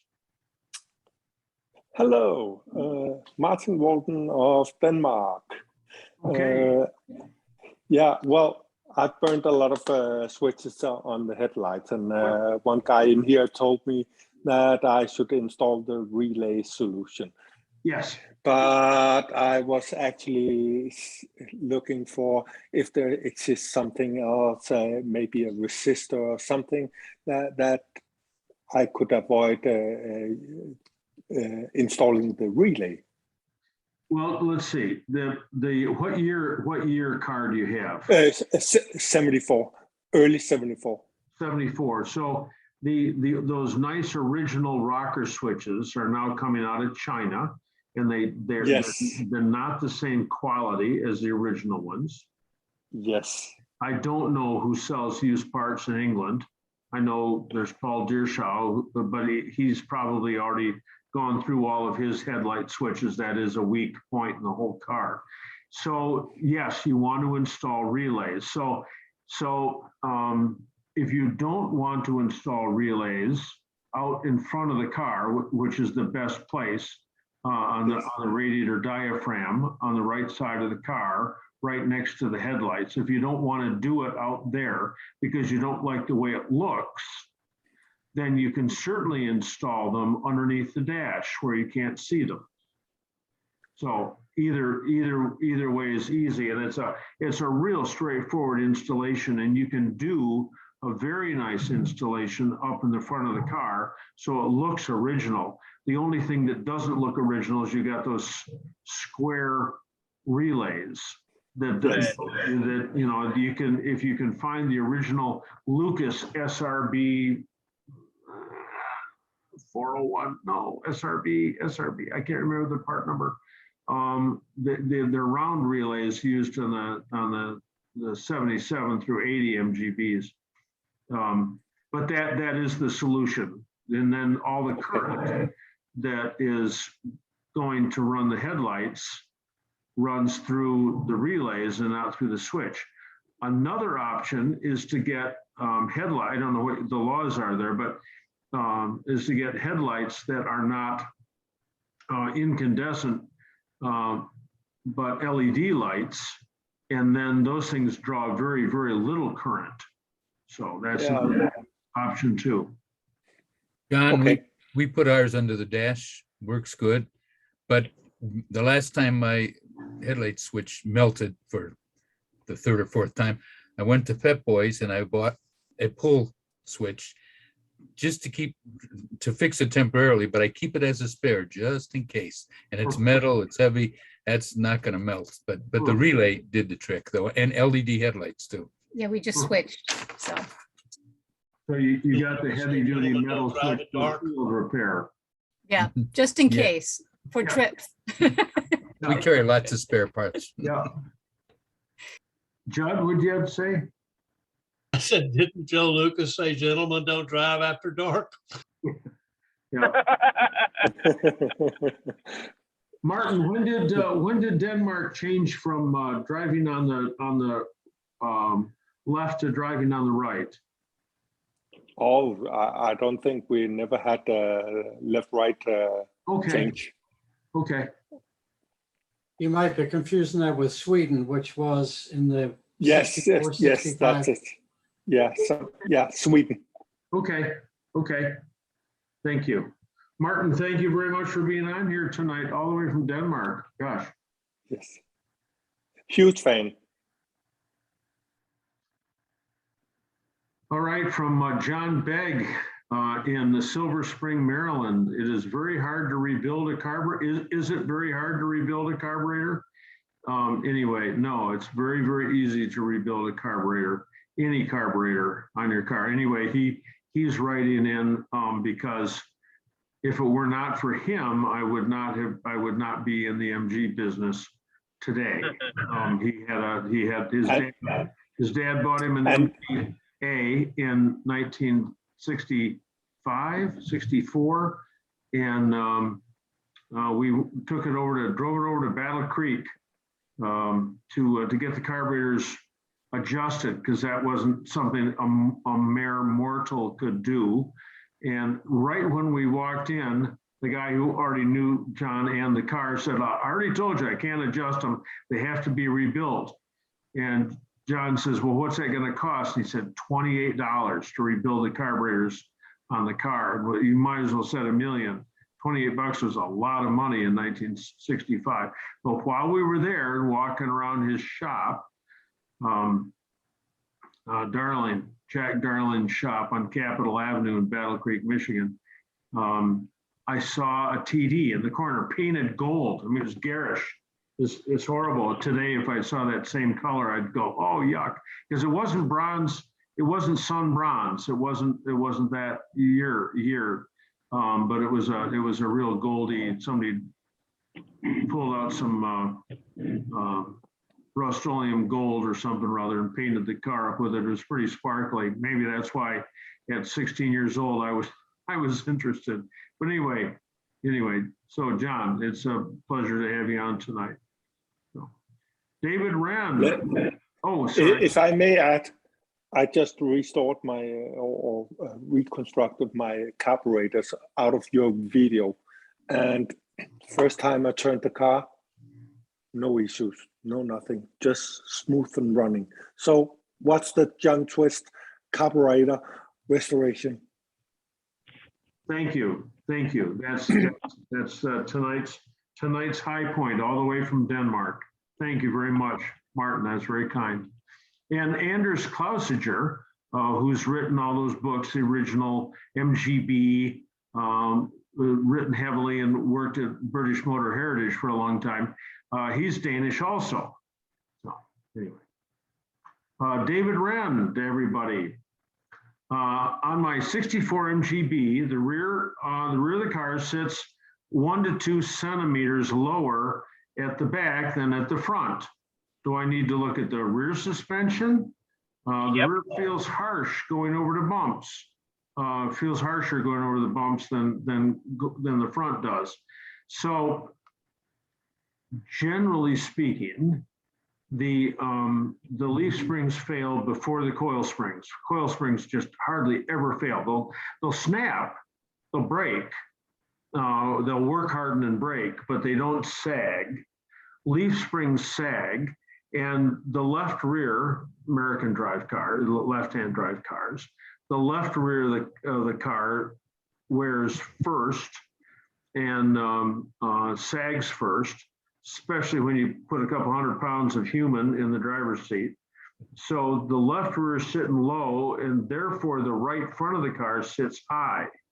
So leaf springs are a real common thing that have to be renewed or replaced. There are lots of warnings out there on the web about buying new leaf springs. I don't know if the quality has been sorted out yet or not. We always had our leaf springs rebuilt. You can't do that with an A or a T type because they're too narrow. But the MGB springs, is that right? Is the MGA spring narrower than the B spring? Anyway, the T type springs you can't have done, or the midget ones. But we had great success in having our MG B springs rebuilt by our local spring rebuilder. There's spring rebuilders everywhere where there's trucks, just like you can have your drive shaft repaired, drive shafts and springs. Now they'll get these things and they'll go, what's this off? Some little trailer? So you have to humor them and pay them, but usually you get a pretty good job out of it. So why does the rear suspension feel harsher than the front? Well, the shocks have to do with the harshness. If you've lost your shocks, the shocks aren't working at all and the car bounces, then it's pretty bouncy when it goes over. But the shocks can and do rarely freeze up and they don't move at all. And then it's like an unsprung trailer when you're driving a car, and it's just unbelievably harsh. So, but just offhand on the 64B, I'd say it needs rear springs. Once the springs are off, then you can feel the arms on the rear shocks. And when you push them up, there's more resistance than when you pull the arm down, the compression and rebound stroke. And you can take the shocks off the car. You can put fluid in them, shock oil. We used to have it made up in 50 weight. The original is 20 weight. We had it made up in 50 weight oil to get rid of the problems that you'd have, through the normal failure of there's a piston ring on the steel piston and a rubber seal, and over a period of time, those fail inside the shock. But if you put a little thicker fluid in there, you can get some more life out of them, just like using 90 weight in your carburetors. Originally, of course, you're supposed to use engine oil, but over a period of time, the thicker oil seems to work a little bit better. At least it does in the cars that I tune up. Anyway, and if you don't, if the rear shocks aren't working correctly, then you can send them to Peter Caldwell. See, I remembered his name at now I gotta remember the name of his business in Madison, Wisconsin. World Parts, yeah, NOS Imports. Yeah, Worldwide worldwide imports. And he's the guy with the MGB engine on that Australian commercial vehicle with the single 1.25 inch carburetor. Anyway, Peter Caldwell can rebuild those shocks. So anyway, after all that, John? Ren, did you ever come back? Did you ever come in, David? Yeah, I'm here. Oh, okay. All right. Where are you from, David? Well, it's probably a bit far to send the shocks. I'm from Auckland in New Zealand. Oh, yeah. So I can probably find somewhere else. But yeah, no, I was just wondering whether it's the springs or the shocks. But I think it's probably the springs. The shocks work most of the time, except when you're going over a judder bar or something like that. That's really meant to slow you down. But the front's fine. So and you can see the front's got new bushes and so forth on it, where the back doesn't seem to. So okay, yeah. Yeah, as far as springs, rear springs, if you can't afford to have them redone, we found, because I carry so much weight in the back of my car, we found full length helper springs at O'Reilly's, not those half helpers, but full length. And that brought the car right where it's supposed to be. And all the weight in the back, it stays where it's supposed to be. It's a lot cheaper to have them redone. It's better to have them redone, but sometimes you can't. Hey, very, very interesting. So David Wren, where were you from, Auckland or Wellington? Yeah. Or I'm from Auckland. okay. So, and you have watched MG Amy's, MG's Forever? Yes. Okay. Yeah, I've watched that. Okay, So good. it's, some familiar faces, so it's good. My favorite MG movie of all time. So, yeah, okay. Thank you. Thanks, John. Thank you very much. Don, before you leave that, are those springs interchangeable? Could you move the left to the right and the right to the left and balance the car out that way? Yes, although I think David's complaining that the whole rear end is sagging, but yes, you can move them left and right. The only problem, everything comes apart, just easy schmeezy, except that front bolt, which is a steel bolt, obviously, through a silent block bushing, which has got a steel insert in the middle. And I'm not a fan of using anti-seize compound very much in the car, but oh my gosh, that is where you want to use it when you go to put it back together. Now, if you cannot get the rear springs off yourself, if you're doing this yourself and you can't get the rear springs off, there's flanges, and on one side is the head, and the other side is the shank and the shank and the nut. Well, the shank and the nut come off okay. You've got to cut the head off of the bolt on the side with the head, and then with the nut undone, bend the flange and the leaf spring up, and then the leaf spring will slip out of the hole. It'll slip out of the hole. It's real hard. I can't get a good view on this, but anyway, you get the flange. You cut the head off on this side, and then bend the other flange up, and the leaf spring will just fall out, and then bend the flange back around, and when you put the bolt back through, it'll be okay.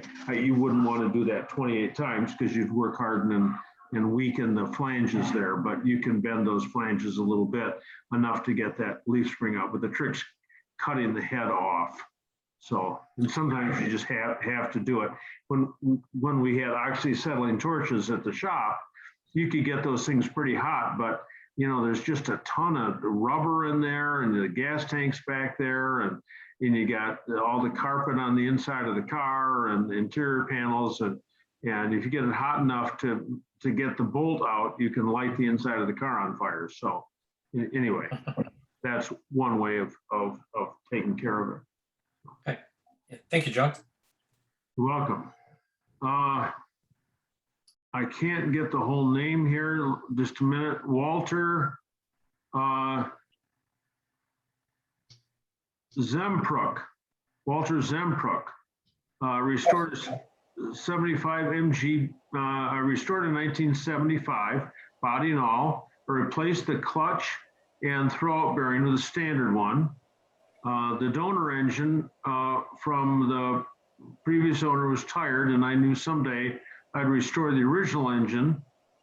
I took the engine out and noticed a lot of wear on the carbon surface of the release bearing. This seemed unusual. Basil talked me into a roller bearing, even though you had a video against them. Basil said the issues were fixed by Borg Warner. What do I have to say about it? So the reason that I don't like the concept of a roller bearing is in a TR6, you've got something that's turning like this, and it's going up against something that's also turning. And if you slip those two and get the concentricity wrong, then they're still slipping against each other, and it's steel against steel. Because in a TR6, for instance, the release bearing comes straight ahead. So you got one thing turning, another thing turning, the center line doesn't change. The bearing comes straight up and back. Our bearings are on a radius, and they move up and down, and so they're slipping against the backside of the pressure plate. And it seems crazy to me to have steel slipping against steel. You're going to generate a lot more heat But then there was a problem with the supply of the factory style carbon release bearings, where they might last for, well, they might not last at all, or they might last a mile, or they might last 200 miles before they either started slipping in their housing or broke up altogether. At that point, it's like, who cares if you got metal against metal? At least it works. You know, it's like Bob and Gloria's heavy duty headlight switch from Pet Boys. I mean, you need a headlight switch. So if that's all that's available for right now because of other quality issues. But I think the carbon bearings are back again. I think they're okay. I haven't heard of bad ones now for about a year. So. Well, it wasn't the carbon. Well, this carbon could have been bad. It could have been me riding the clutch, you know, excessively. I got a weak legs for personal reasons, and you know, maybe I caused that. But nevertheless, you know, when he talked about Basil talked about it, he said that the roller bearings now, they're press fit into the yoke, and they're always presented straight off, straight on, so that they don't roll or whatever. And he said, you know, any issues that maybe you had with them early on, he said they were gone. You know, BorgWarner fixed them. So I mean, I just didn't know if you maybe, I mean, that was such an old video you did. I just wondered if maybe you got more current information. You know. Well, I still. I'm about to put the engine back in, and I'm about to put in those roller bearings, you know. The new roller bearings are much better than the original roller bearings that did burn up. I mean, on top of everything else. I think either system will work out okay. I personally still prefer the carbon one. I understand. I think, you know, our next, it's real nice to have Barney on here because Barney's the MGA guru. You know, Barney's got, I know Barney very well. He knows me. Okay. Barney's been to my house. Okay. Yeah, I owe him a lot of beers. The MGA release bearing is a whole lot smaller, half the size of an MGB one, the annulus on the cross section. But and I don't remember having problems with those, but the MGB ones are, anyway, my point was Barney's on here and offers a lot of information, real helpful information when I come up lacking on my understanding of why they're baffles and gas tanks, for instance. And maybe I should get Basil on next time around. So, because everyone's got their own opinions about how to do stuff, and the careful thing we all have to do is not get too certain that we are personally absolutely correct all the time in what we tell people. So I'm still on the side of the carbon bearing, but I'll get in touch with Basil and maybe in our next session we can get him on. That might be fun. So okay. Thank you, Walter. Thank you very much. Okay, where are you from, Walter? Gurnee, Illinois. Okay. North side of the state. Okay. Let's see. Greg Estep says search MG Experience website for many threads with instructions and photos. He doesn't say about what, but about anything.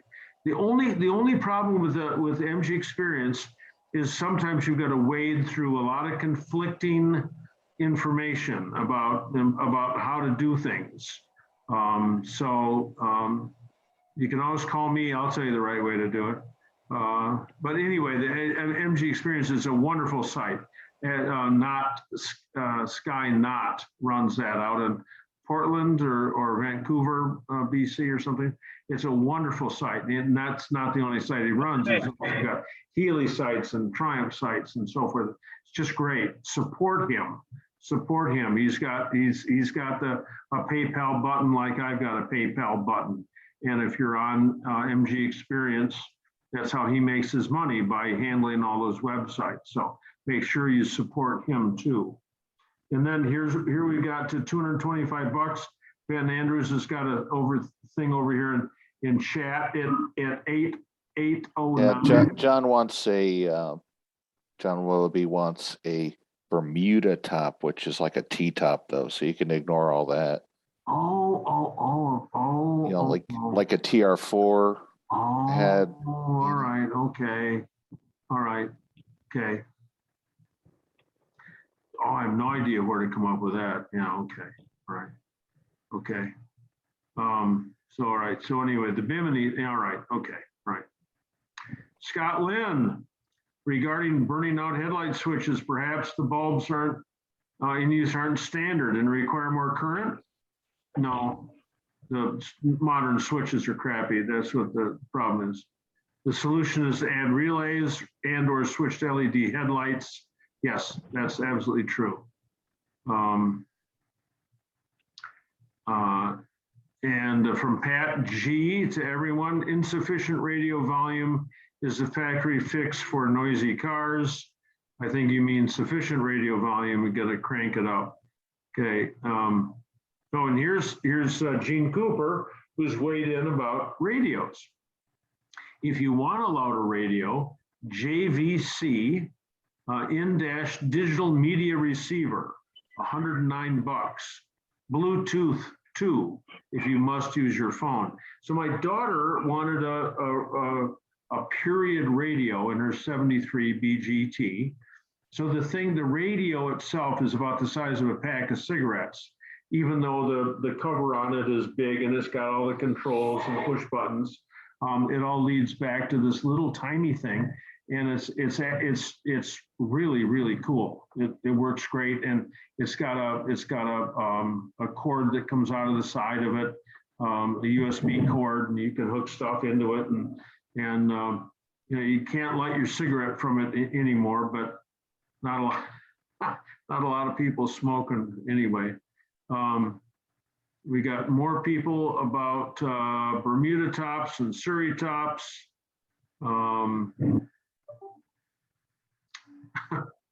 Mr. Porter, I know that earwax gold color you speak of.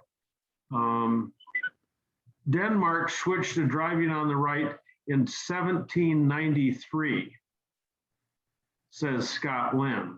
So, okay, so maybe they were on the left at one point, but not well any of us remember. It must have been Sweden. I remember the articles in the paper.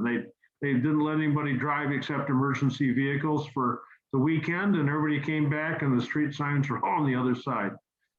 Pat G, the left lean is called the bachelor lean. Here we go. Here's a new one from Tony. Tony's WK iPad. Have you seen cracks in Canon intake manifolds used with the carburetor kit conversions, the Weber carburetor kit? I found a crack in the area around the threaded boss on the bottom that the coolant bowl screws onto. It was installed in November of 2020. So we're dealing with manifolds. We talked a little bit about this last time, and Barney told us that if you take your Dremel tool and put lines in the bottom of the intake manifold, you can reduce or maybe eliminate the Weber stall, which is caused by gasoline falling out of suspension. And then at the point of acceleration, it picks it up and the car just gets too rich to run, to fire till it clears out.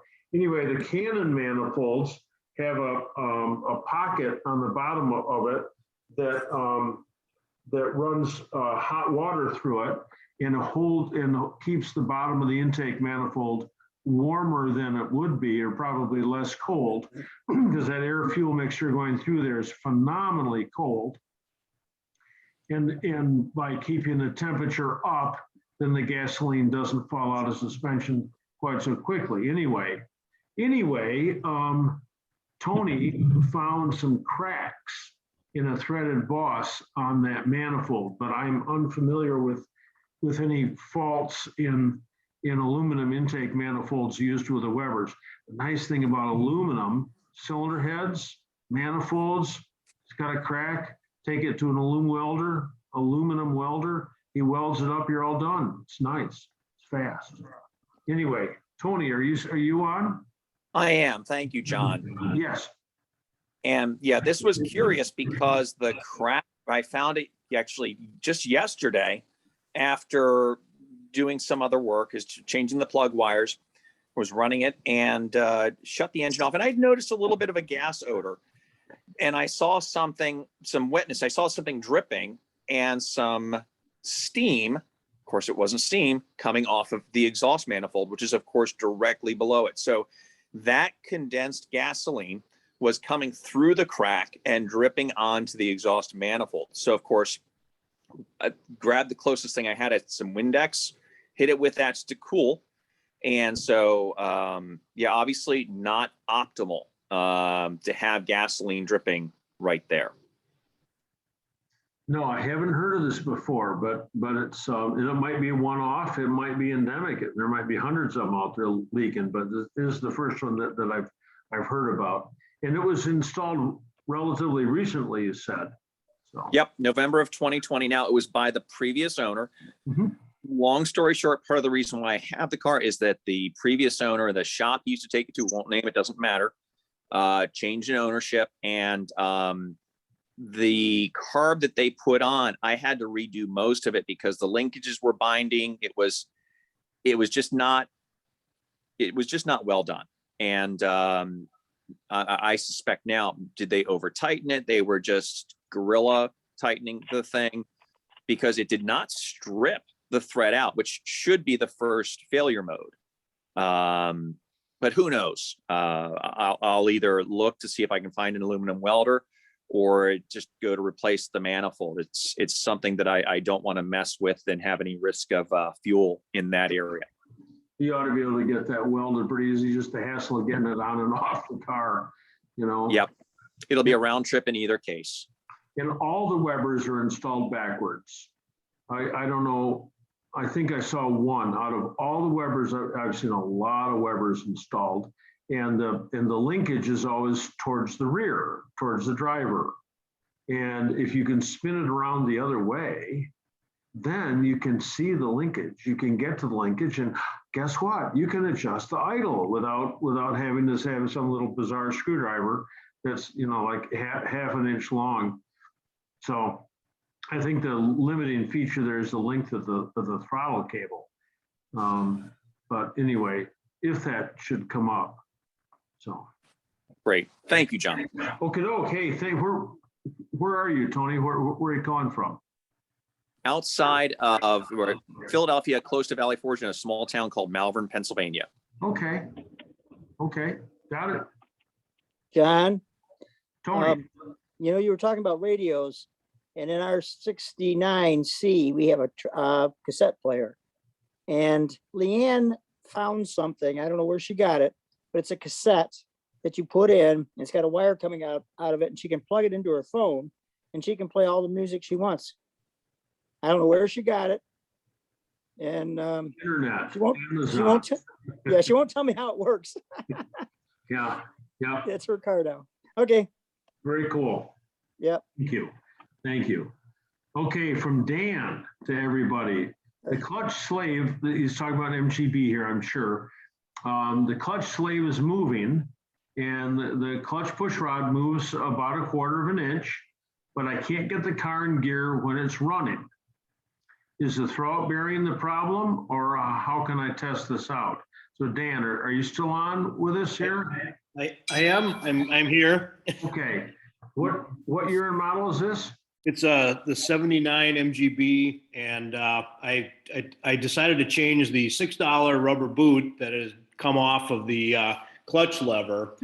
And in the process, the pin fell out of the slave, and then it started leaking. So then I took the metal plunger out, and it was pretty nasty. So I put it on a wire wheel, put it all back together, and then I used the InstaBleed system to bleed the whole thing. And I must have used 4 quarts of fluid, and the pedal remains soft. But when I put my cell phone underneath and video, you can see it moving back and forth, 1/4 to 1/2 of an inch. So it seems to be moving, but when I start the car, you can't get it into gear. I can get it into gear when it's not running, but when it's running, it's not. And then when you put it in gear, when you start it in gear and begin to lift your foot off the toe board, how far up does the pedal come before you get engagement of the clutch? I can't get it in gear. I push it all the way to the floor and I can't get the gear, the stick shift to go into the gear hole. Okay, but it worked okay before. It worked great until I decided to change the rubber $6 cap and. Okay, let's see. Let's see. First of all, no good deed goes unpunished. So there is a problem with some slave cylinders. You don't get all the air out. Ah, okay. And I just bled one. It was funny. I was in Sean English's driveway and reinstalling a slave that some guys had worked on, and they couldn't get it working right. So I took it back apart again, right from the hose. You don't have to do all this. I'm just talking about it. And while I was doing this, a guy calls me from Kalamazoo, Michigan, Dave, and he was having trouble bleeding the clutch. And I'm lying underneath the car telling him what to do at the same time I'm doing it on another car.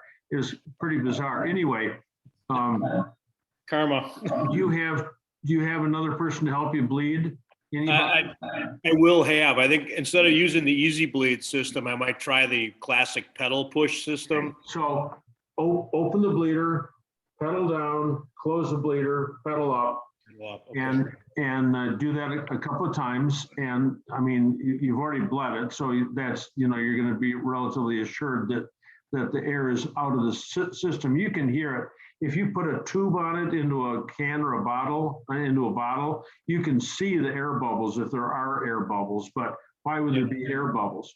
Anyway, what I want you to do is open the bleeder with a wrench, open the bleeder, take the palm of your hand and as hard as you can, push that piston assembly back into the slave with as much violence and pressure as you can.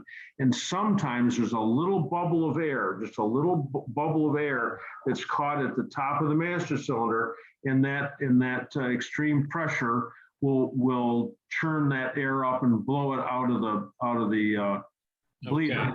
Is there any chance that lever inside of the transmission is falling off and it's not flipping the? No. So it sounds like a bleeding. I'm sure the issue you got here is a bleeding issue because it worked before. Yeah.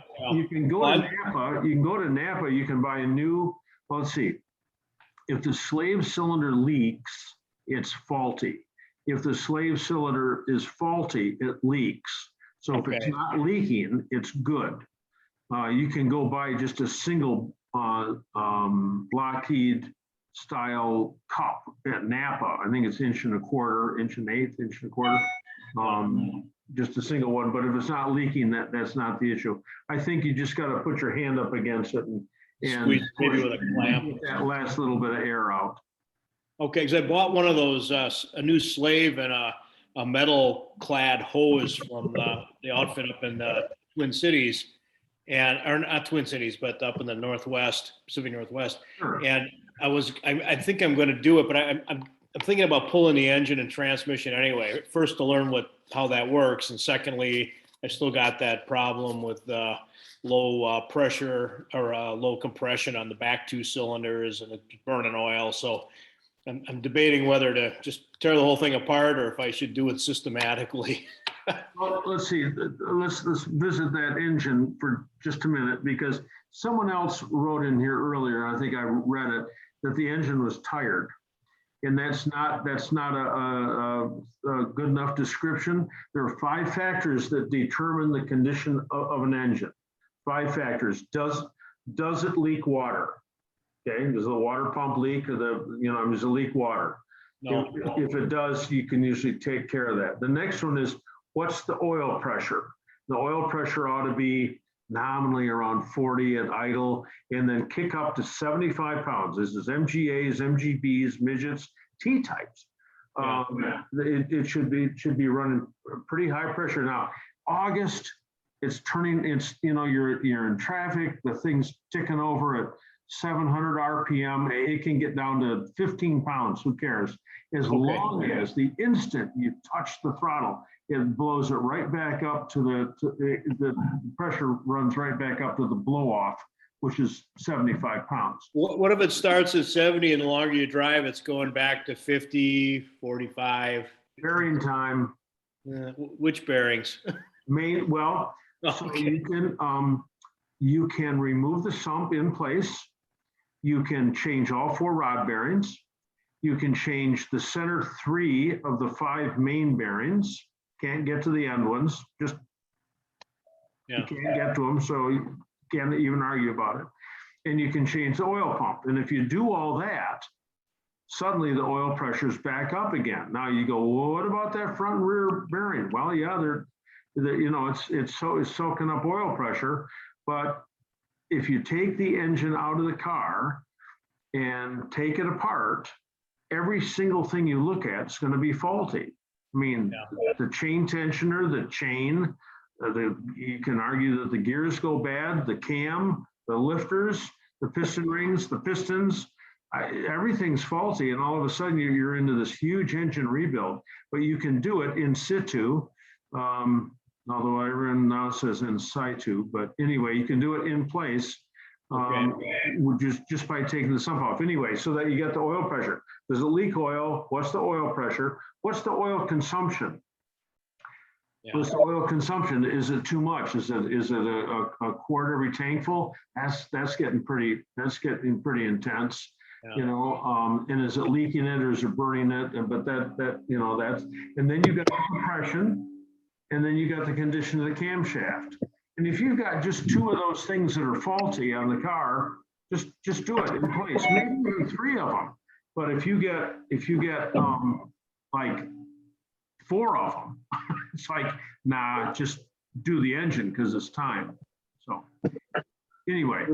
Okay, hey, well, thanks a lot, John. I always appreciate your sound advice. Where are you calling from? Mequon, Wisconsin, just north of Milwaukee. Sure. Okay. Gene Cooper is weighed in from Minneapolis. Actually, it's not. Gene, where are you from? It's not Minneapolis. It's Gene, yeah, I'm here, Prairie Lake, Minnesota, and Prairie Lake. Okay. All right. So Gene Cooper has +1 for the kit from Basil with a combo roller and carbon throwout. I've got to mute everybody because we got stuff in the background here, and Gene, that means I'm muting you, but you can unmute yourself again. So anyway, Gene Cooper is the +1 must mean that you like that kit that Basil offers. yes, he offers a somewhat larger clutch disc, and in fact, it is a fine Japanese part that slides. It totally mates up with the first shaft, and the extended area of contact is more towards the center instead of outboard for the TR8 clutch, which a lot of people seem to like, and that's putting a spinning mass further out, which is counterproductive to what you want. You want something closer so it doesn't take as many horsepowers to make the engine go faster. Okay. Also, the throwout bearing is a hybrid. It's part A and part B. It is a roller bearing with a carbon face.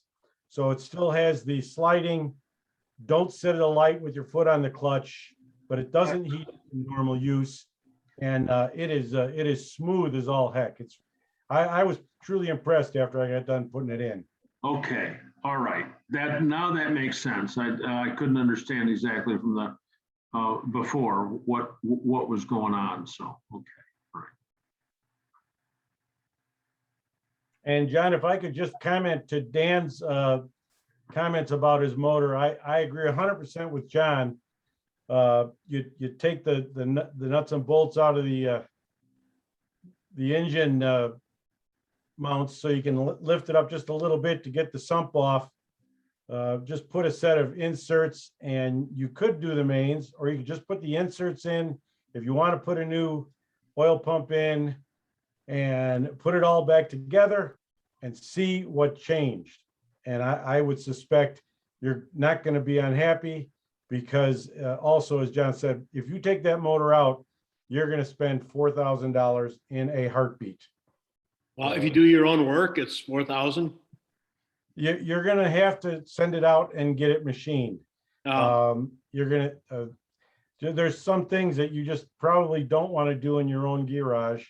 And I'm not questioning your abilities. I'm just saying if you're going to do it, you know, well, heck, if you're going to do it and there's anything the matter with the pistons, gosh, why not just get new ones? Or gosh, why not make it a little bit bigger? And, you know, eBay has lightened connecting rods because, again, it's that mass that we don't want to have to use gasoline to make go faster. So Yeah, never ends. It never ends. It started out as a hobby. I think it's more of a compulsion at this point, but I love it. I love it. Thank you. Yeah, George, how are you doing tonight? Pretty good. I can weigh in on this. I did my whole engine, and I had $2,800 worth of parts that included piston rings, pistons, camshaft. I found a guy in New Hampshire who sold a kit for everything for a 1980 that I needed, and that was the max kit, was $2,800 for everything, rod bearings, the whole nine yards, new water pump, oil pump, everything. And my machining bill was around $2,000. And that included some new seats I had because they were cracked and exhaust, and brass inserts for the valve gun, you know, the valve guides. And it gets expensive, but I'm happy that I did it. I had a nice car to begin with. I drove it a lot, and you drive it, you're gonna pay. It just got to the point I needed it. So I'll make a short pitch here. I don't know when next spring, but I'm going to be back down in Washington, D.C. And I've got an MGB engine that I'm going to assemble over the course of 2 days. And I'll have advertising out about that. But I brought Sean English's car engine back up with me to get a lot of stuff prepped and so forth, so that I can lay it all out and then explain. So if you want to rebuild your own engine, you can come to that engine seminar next spring in the greater Washington, D.C. area. And I put the engine together in the course of 2 days and start it up on the table. So it's always impressive. So anyway. What everybody's talking about is called might as well. I've gone this far, might as well do the next thing. And then it just adds up and adds up. now, John, I did one thing. Next thing I did, it was a commercial shop. The place was right down the street from my house, and I had him assemble the engine for me, even though I had the ability to do so. It was another $500. He spun it on a machine to make sure it had good fuel, oil pressure, and to me, it was well money spent. Yep. Well, it's time. You know,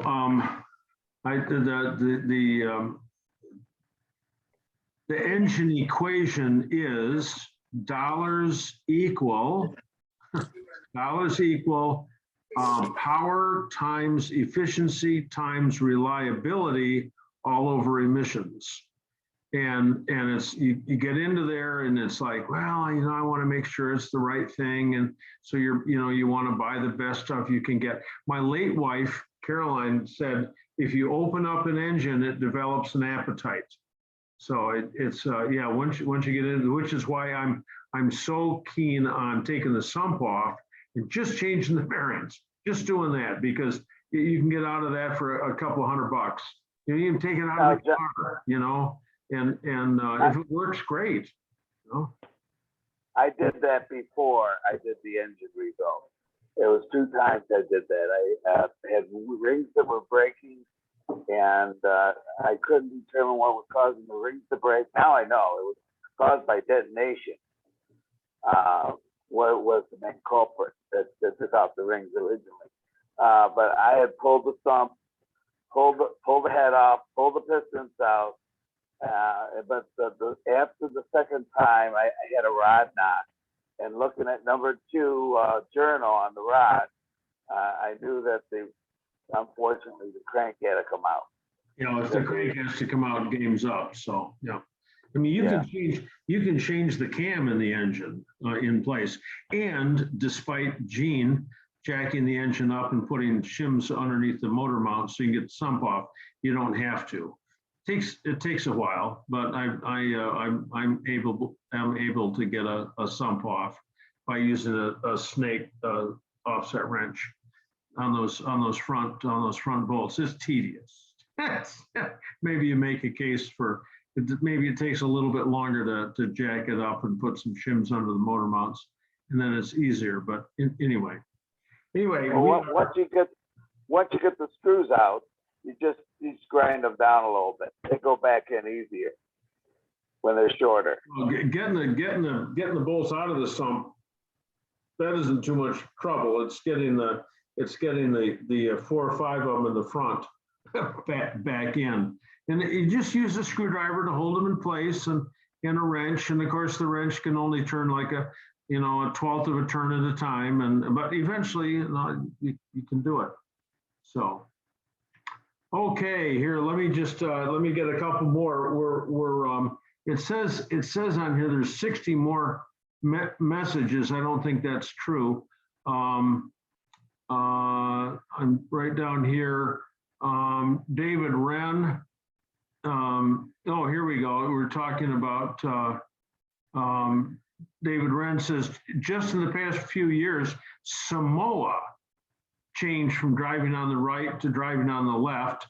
They used to get all their cars from the American Samoa, but now they're used to Japanese imports. Doug Miller says the next Zoom requires all to have a cigar and a British beer to help celebrate the end of this chaotic year. And to John, cheers to all. Hey, Doug, that's a real good idea. All right, we'll have to do that sometime. We'll have to do well, yeah, next year we'll have to do a Halloween one where we all come disguised as Lucas Distributor.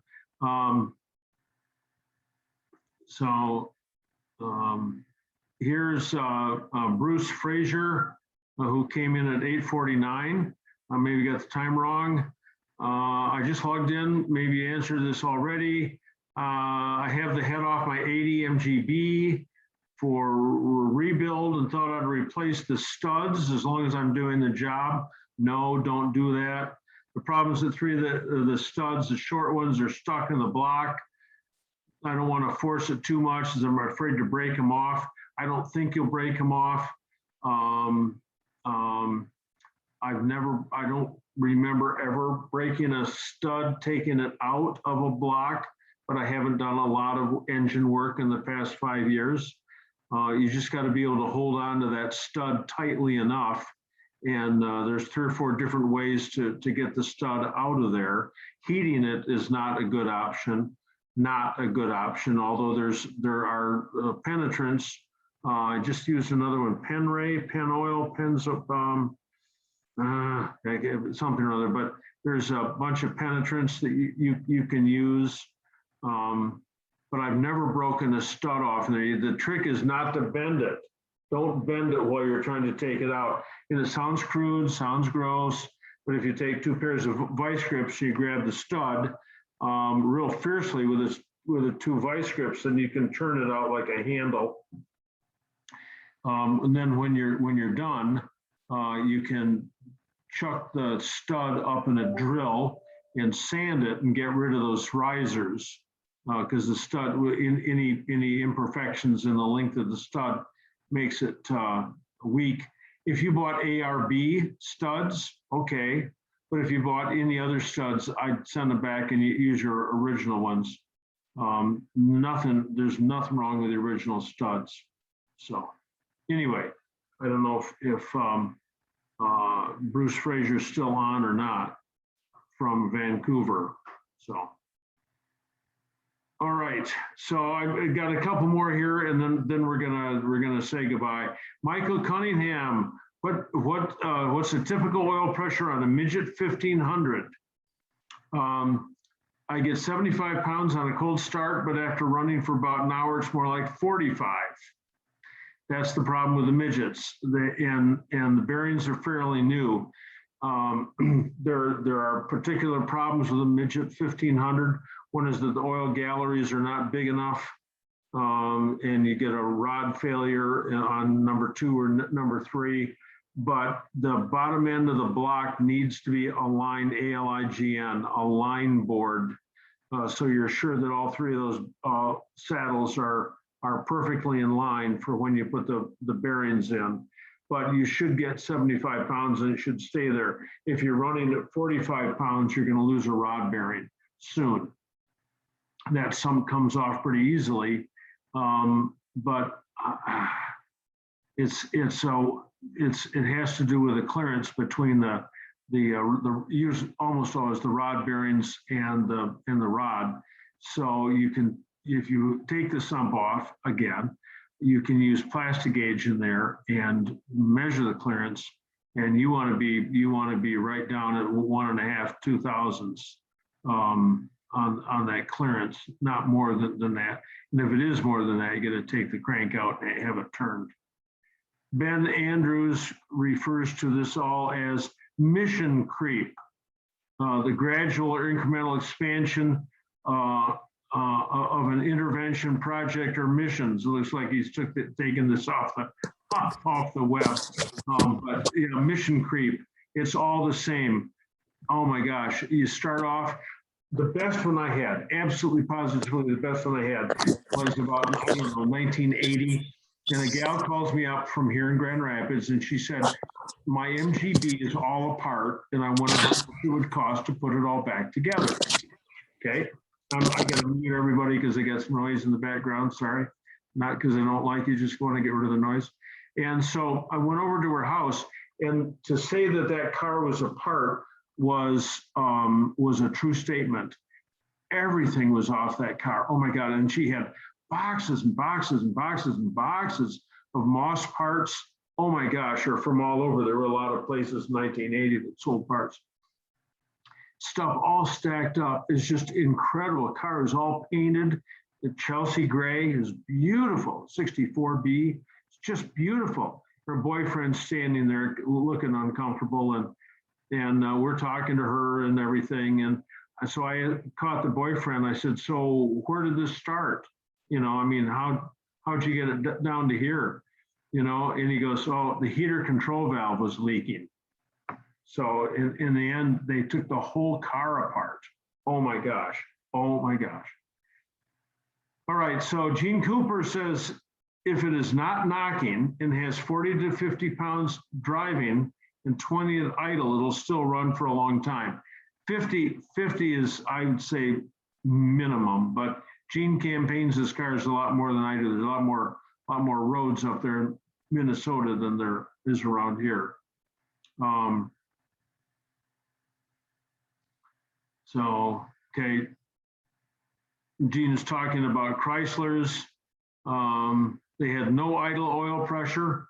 So it doesn't matter what the idle oil pressure is, as it does, because it doesn't take much to protect the bearings and the crank at idle, but it sure does at high speed. That's where you want it to be right. So as soon as you put your foot down, as soon as you blip the throttle, it should pop up immediately to your blow-off pressure. And my guess is that midget 1500 probably doesn't do that. The oil pressure creeps up the faster you go and comes back down. That's my experience with those. So, Sean O'Malley, what was the 4th and 5th key engine item? Okay, we got water leaks, oil pressure, oil consumption, condition of the cam, and compression. Those are the 5 factors that determine the condition of an engine. So tired or worn out doesn't work. And that is the end, ladies and gentlemen, that is the end of our session. tonight because I think I'm down to the end. So it's 9:17. Doug Clark is off and on and tells us how many people we had all together. I think I saw it up around maybe 140 or so tonight. 144, John. 144, I counted. Okay, Doug, thank you. Glimpse to 148 for a moment. 148? Oh, Doug wasn't paying attention, huh? So, okay, anyway. That's when I went for my beer, John. Okay, all right, anyway, so that's very kind. Anyway, I appreciate everyone being on here. Please go to my PayPal page and touch that help John with his retirement PayPal button. I'm home now until. Good night, John.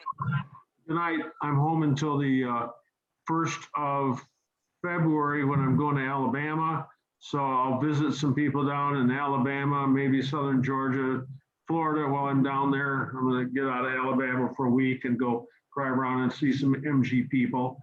And then next spring, it starts up again. And I'll have a seminar at in Minneapolis, Mark Brandau's shop. I do that every year. I'm going to be at Kimberfest in Buffalo. That'll be a lot of fun.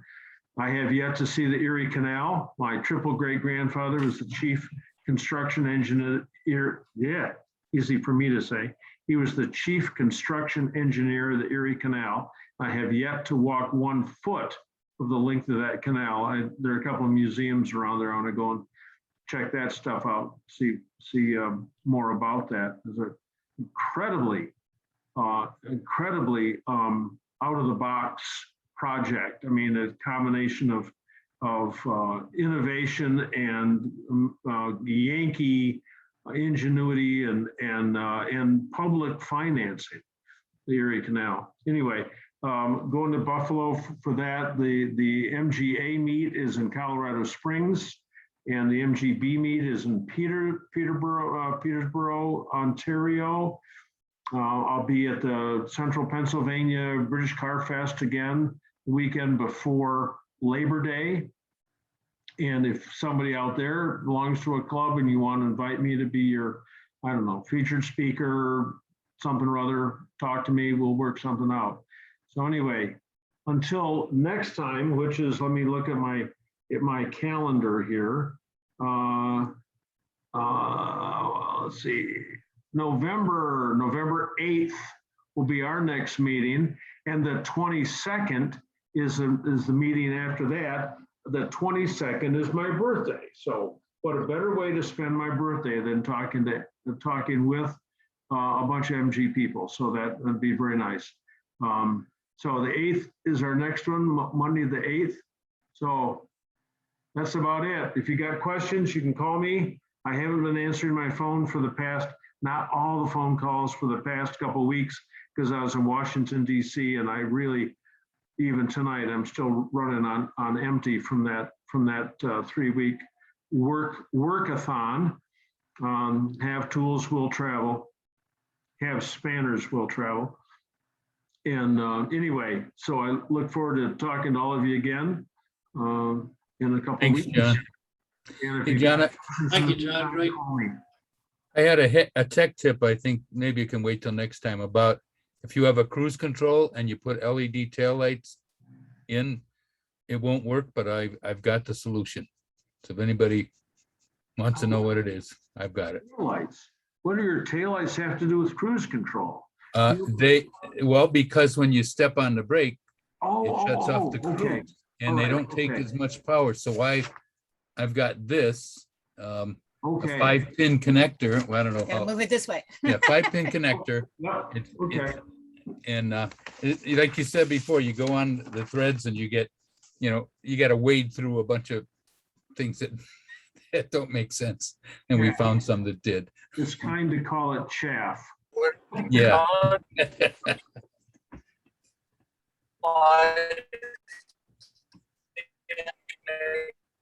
All right. Well, anyway, we can you can unmute yourself now if you care, and we can say goodbye. Barney, thanks for being here again. Good night. Bye, John. Good night.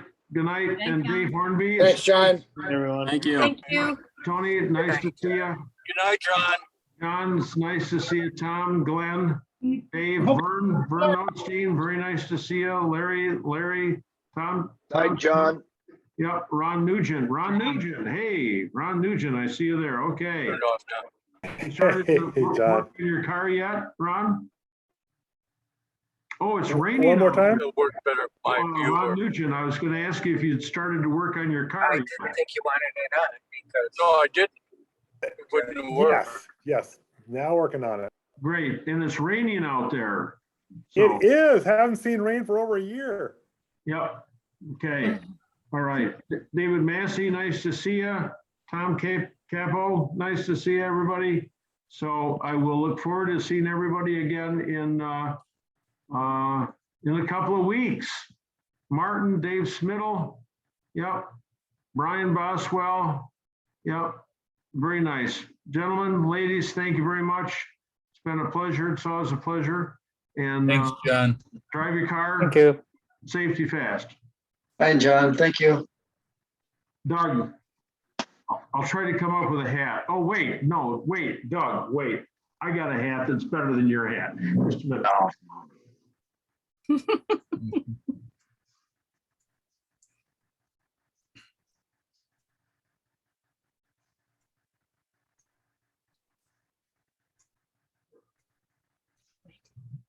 This better be good. We're waiting. It will be good.